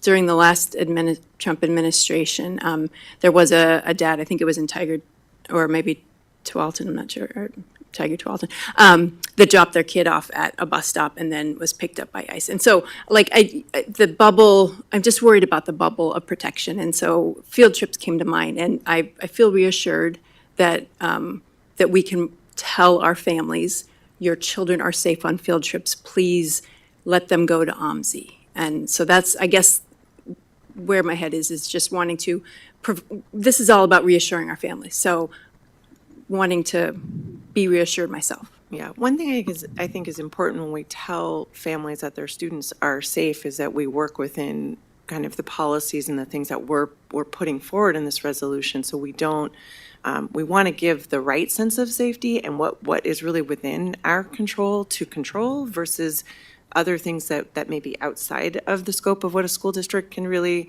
offer or control. And so, yes, I would say with my whole chest that students should go on that field trip to OMSI and that they are safe in our care. But I don't want to overextend that umbrella of safety. Does that make sense? Like, we've got to be realistic about what it is that is within our ambit of control. So the areas that I described in terms of we don't provide information, we wouldn't release a student, all of that is true, and we would do that. I can't control all the outside factors once they leave. And that's part of our campus. training that, and the important part of this resolution is that whole, there's steps and trainings that will follow. And the more it becomes audit and being preventive in this format of really bringing this up to the forefront of people's minds now and practicing and knowing is what's going to help us complete, keep our kids safe. I want to go to Justice real quick that he had his hand up for a while now. Thank you. My only comment on this one, thank you for getting together a draft. My primary comment is actually to us as a board is understand this is our board resolution directing our superintendent and administration to, one, the things that we have already established as policy and practice to take care and look after families, that we are making it very clear to our public in our community that these are things that we do already as a district, but as things go, if it's important that we are, in my opinion, public about that this is important to the well-being of students in our district, and that this is the capacity that we have as a board to impact that programming and operations, as we don't run the day-to-day operations ourselves. So I really want us to, I'm asking us as a board to think about this as us taking the action that we have direct control over, which is producing this resolution and affirming that statement, in front of our public. This is not to the exclusion of other items that we could possibly take similar action on, but I think it's really important, especially in this moment in time, for us to speak to this publicly, just so if there was a question on the board's position and our direction to the superintendent in terms of operations, we expect to see these things done if when we get to the place of approving the final draft. Whatever's in there is what we're saying to do, and that if I'm incorrect in my assessment in some way, please correct me. But I just wanted to share that, and I think it's really important to our community. And thank you too, because other board members who also raised the question that we need to make a statement. So I just want to make sure, Tammy being one of them, Chair Perez. So I want to make sure, that we understand that this where this is rooted, and that's in my statement. Pardon me, losing my voice. Thank you. And I think it'd be powerful perhaps when we go to, sorry. Okay. I think it'd be powerful perhaps as a suggestion to our board, we can see if we maybe divide this out and then read it out loud to our community at our next board meeting if we were to pass it, and include our students if you'd like to be a part of that. That'd be powerful. Ugana and then Susan. Thank you. I appreciate this resolution. It's good to know that I know our community members would appreciate that we are doing this. The question I have is, we heard from our Muslim students tonight, and it feels as though this resolution is more geared towards immigrant families, which is good. But I was just wondering, is there a way that we can also include make our Muslim students feel that sense of safety and belonging, because we heard from them passionately so tonight. So is there anything that we can, any verbiage we can include there to also make them feel safe? Just thinking out loud. Thank you. And I'm thinking about every student belongs is kind of where that resolution is at, or that piece can be maybe identified and pulled out, perhaps us. Susan and then Anita. I'm not going to comment on that. What I want, it's really a question I have at this point, because I know people in the community that feel unsafe and also may not feel safe in their own home. And I just also want to address that as we're thinking of, as we have this resolution. A resolution is nice, and I'm happy that we're expressing, for a particular community that's feeling unsafe, a safety net there. But the true safety net is, do they feel safe in their own home? And then the cascading effect of that is the student coming to school or not coming to school because they're afraid to come to school because, as Tammy brought up, you don't know. I know in our school district, we're not going to let, a police officer come into our schools and take anybody out of the schools. But I'm just saying there's a true fear out there. And I hope that we're working on a plan to address the fears of our community. I think, Sunita, and then we'll. I just want to make a comment. What happens to people because of their religion or their color is very unfair. But when we single out a community or a religious group, I think it puts them in more danger than protecting them. Instead of putting like a Muslim or a Hindu or a Christian, I would put any religion or people of color so that everybody is included and not one single community is excluded. And I think that puts them, personally, I feel it puts them in more danger than giving them protection.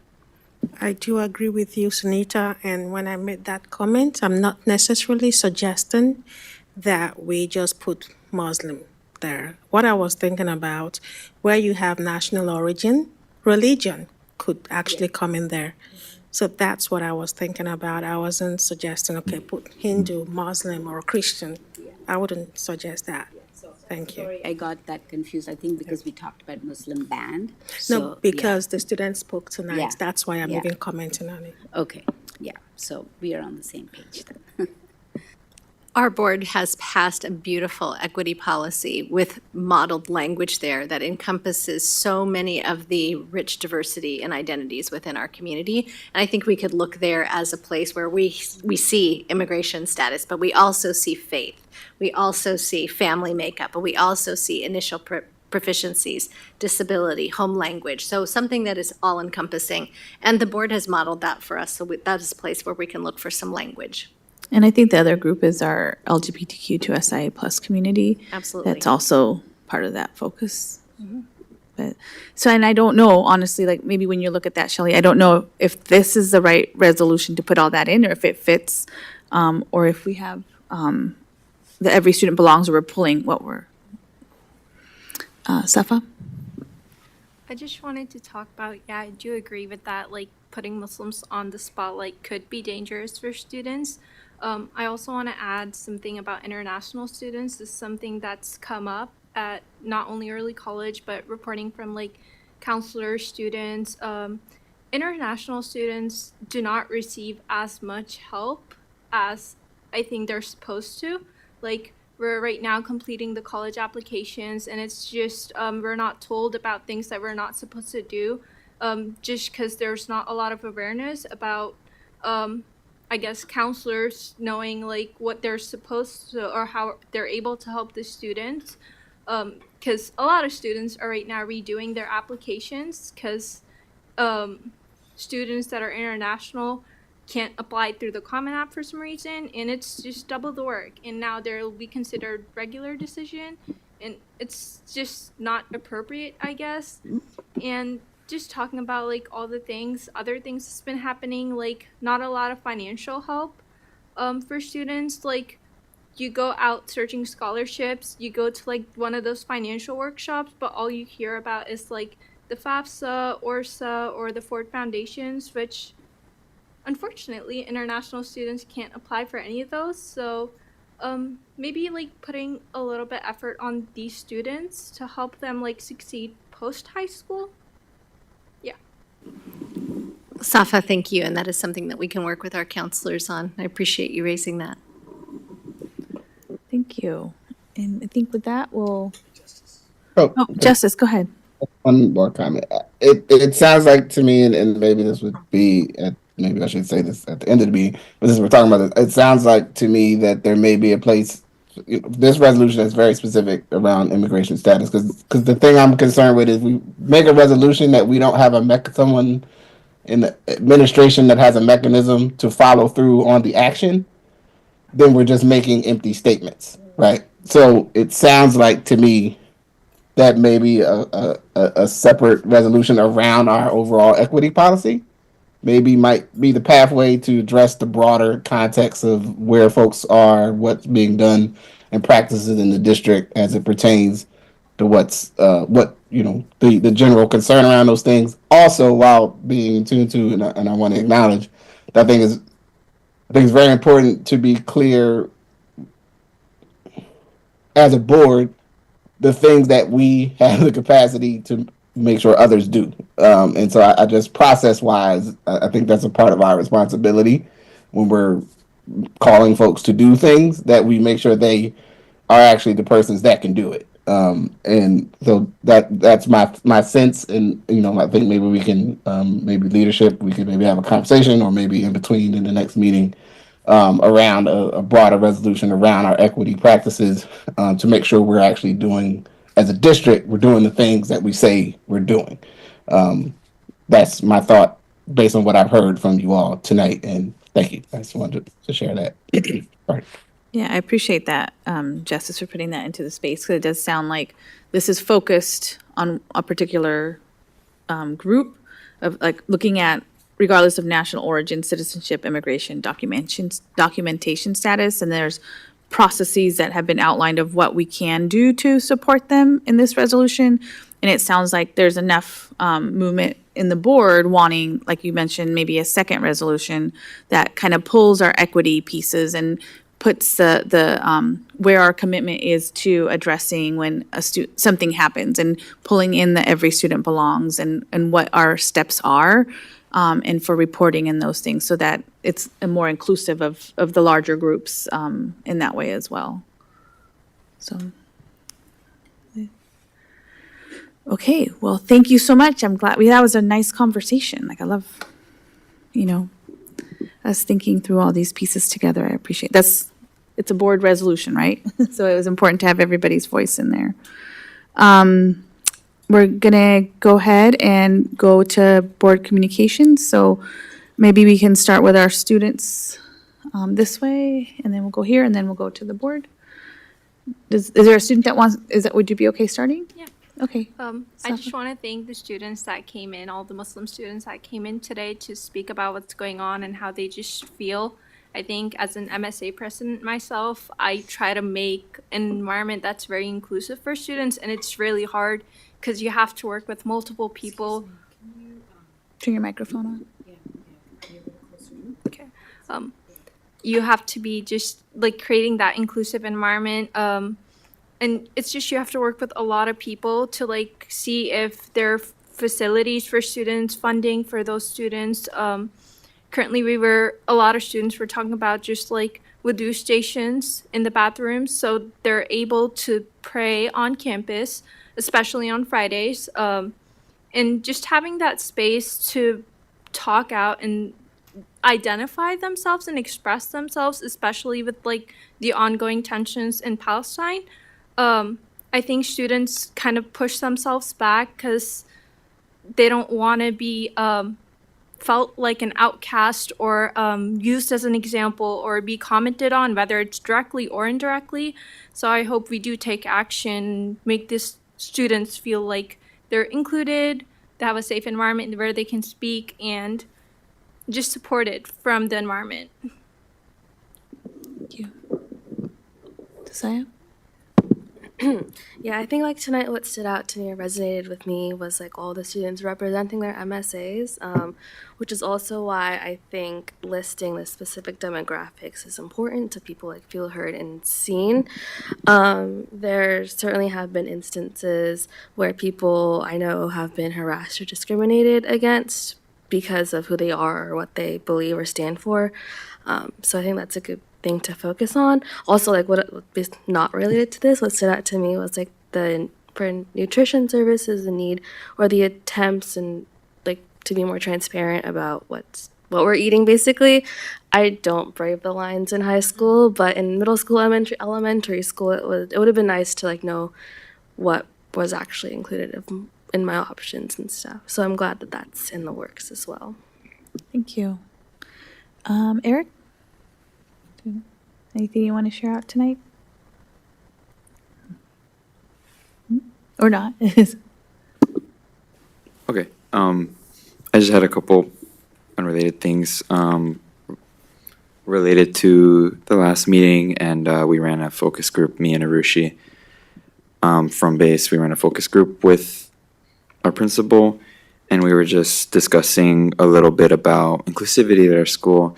And towards the end, we ran a Socratic seminar with the students. And one of the big things that came up was, especially after cell phone policy, was just kind of equity divides. And it was a lot of the students, whether or not they were disadvantaged, felt the need to like speak out about that. I had students say that my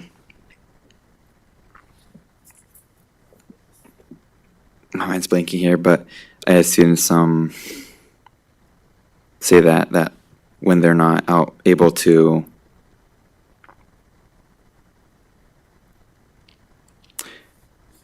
I myself am privileged enough to have a job and to work that job outside of my supporting my family, and I'm able to not have to worry day to day about money.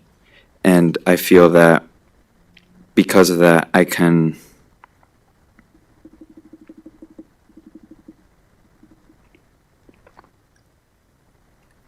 I'm blanking here, but basically what I'm trying to get at is that I feel that there's this technology divide, and that the students who can afford technology and who can afford maybe to listen to music through analog means that aren't cell phones, that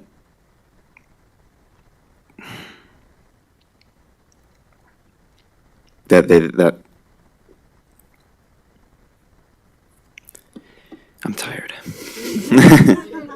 It's getting late, but that divide just is so prominent, and especially after the cell phone ban, it's become even more so as an unintended side effect. And that was just one of the main points that was brought. Thank you. If we're talking about stuff that I really enjoyed from today's meeting, I really loved the behavioral health CTE pathway. I've been a part of CTE programs since freshman year, and they've been really beneficial for me personally, and seeing something in behavioral health, which is a field that feels really close to me as well, is something really profound and awesome to see. Moving towards the Muslim Student Association, I do think that one component that Pat McCreary, he was the Diversity, Equity, and Inclusion Administrator last year, and also Tatiana Cervallos kind of promoted last year, was the incident bias form. A comment that a student made was that they wanted something pretty much verbatim of the incident bias form, and I think that it might not be getting promoted as much as we might like it to be, especially if these students have these big concerns and they just don't know this thing exists, even though we have a whole office towards it, and we have staff working day in and day out to make sure that these incidents don't happen. I think a lot more outreach for that bias form, which could be very beneficial to students' lives, would be really, really awesome to have, and I think it would build a more inclusive community. In regards to what Eric was saying about the digital divide created by the lack of cell phone policy, maybe even new AI policy, or not lack of cell phone policy, but new cell phone policy. I think we talked about it last time in our district advisory meeting.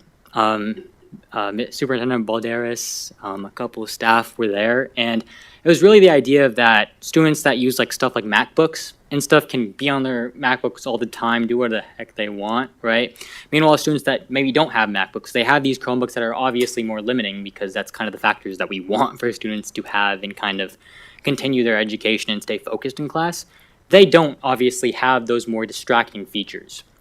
And I think that was a component. I'm not going to say that's everything he said, but I think that is a valuable component that he expressed. In regards more closely to Westview High School, I think the biggest thing that I've heard from my friends, my peers, and just the student population as a whole through like petitions and stuff is we had this new 85 to jive policy. And apparently a lot of students are having troubles and issues with that because they feel it's excluding them from going to the big senior prom dance and stuff. That's just something I wanted to bring up because there have been a lot of issues and there have been like a lot of student uproar about that, and maybe bringing it to attention at this meeting could maybe spark more discussions at Westview specifically, and maybe even other schools in the district if that's happening. I'm unaware of that at the moment, but if there is, cool. Guess not. Yeah, just wanted to bring those pieces of information up, and hopefully something can be done about all of them. Yeah, that policy that you mentioned, it was brought up, I think the students sent it to all the board members as well. So they actually have, that has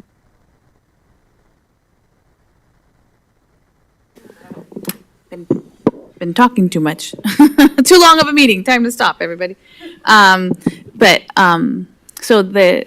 connected the students with the principal, because those are like school-related policies.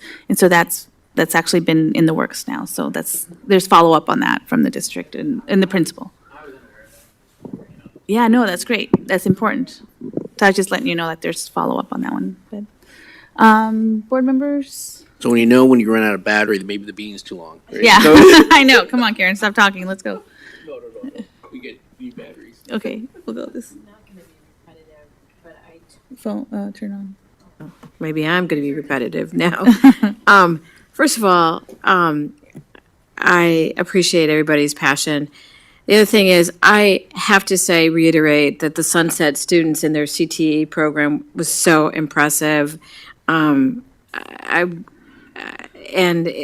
like to focus on the positive, and that is a positive. And I so appreciate your voices. And when I say yours, I'm talking about the students' voices on our board. So I just want to thank you all for taking the time. I'm also going to recommend, because it is like so late, that we consider moving our comments to another time, because I want to be fair to our students who are like here at 11 o'clock on a school night. That's a big thing to do. Jess, did you have a comment before that I missed, or you? I can go whenever. If this is my time to go, I'll just Okay, go. I'll have you go now. Okay. Well, I want to thank you all, our student representatives again for joining us this late. I want to acknowledge to the students from our Muslim Students Association who came and gave testimony earlier today that we see you, and that I speak for myself. I see you and I hear you, and we'll try to take appropriate action to try to bring some relief to the challenges that you surfaced in your statements. And I appreciate you. And the general point also, I appreciate when people come and give comment and testimony. Thank you. Thank you. Melissa? echoing the same sentiment about the public comment. And then also we've received a lot of comments in our email for supporting teachers and community and the negotiations. We're hoping that that is resolved soon. So thank you for everyone for taking the time to add their voice to the communication for us. It's really helpful. And then I just wanted to celebrate our legislative committee welcoming legislators into our schools. And it's such a gift for us to be able to celebrate our schools. There's so many amazing things happening in our schools. And when we have guests into our schools, it's so easy to highlight them and celebrate them. So thank you again for the schools for hosting us, for feeding us. We got to have lunch, which was delightful. And thank you for our continued partnership with our electeds. It's really a powerful experience. Sunita? Thank you. I'll try to not repeat, but I do want to thank the students here and the ones who came today. I wanted to also thank the administration to put up that school showcase that she did. I did get to attend one of them. I couldn't attend the last one. But there were two things that resonated with me was the MTSS program that they gave an update on. That was really good to hear because I do support that system, that it helps our kids who are struggling the most. But at the same time, we also need to make sure that the kids who are proficient or reaching proficiency also get resources and opportunities to excel, and that proficiency does not become their ceiling. And so I just want to make that point. The other thing, in keeping with our attempt to make sure that kids read, Beaverton Library is actually doing a program which is called One Book, One Beaverton. They're reading a very nice book called Seed Keeper, which talks about a story of a Native American woman and her struggles in keeping her way of life. It's a wonderful book, and the opportunity is good because you get to meet the author in January and February. They have lots of workshops. So I hope some of you will take that advantage, that opportunity. I have one book, so if one of the students would like to read, they can have it. I've finished reading it, so thank you, and enjoy the holidays. Ugana? I have nothing to say tonight. It's been it's been a really nice moment. We've had some very passionate discussions tonight, and I appreciate everybody here, every voice here, my fellow board members. I do appreciate each and every one of you, and I just want to wish you a Merry Christmas. And I don't think we'll see you again till next year, so see you next year. Enjoy the holidays. Good night. Thank you. Tammy? I also want to thank the students for coming tonight, the Muslim students and their ally that spoke. And I know, Dr. Balderas, you're going to check into that, and we're going to figure out what's going on and see how we can help these students more truly feel like they belong in our school, because that was kind of heartbreaking to feel like they don't. So really appreciate hearing from the students and looking forward to seeing a resolution. Thanks so much. So thank you, everybody, for all your work. Thank you, Dr. Balderas. Thank you to our BSD staff that's been spending many hours on the mediation, as well as our BEA staff that has been working for mediation. Looking forward to a resolution soon. Have a good night, everybody. With that, I close the meeting at 10:37 on Tuesday. Thank you.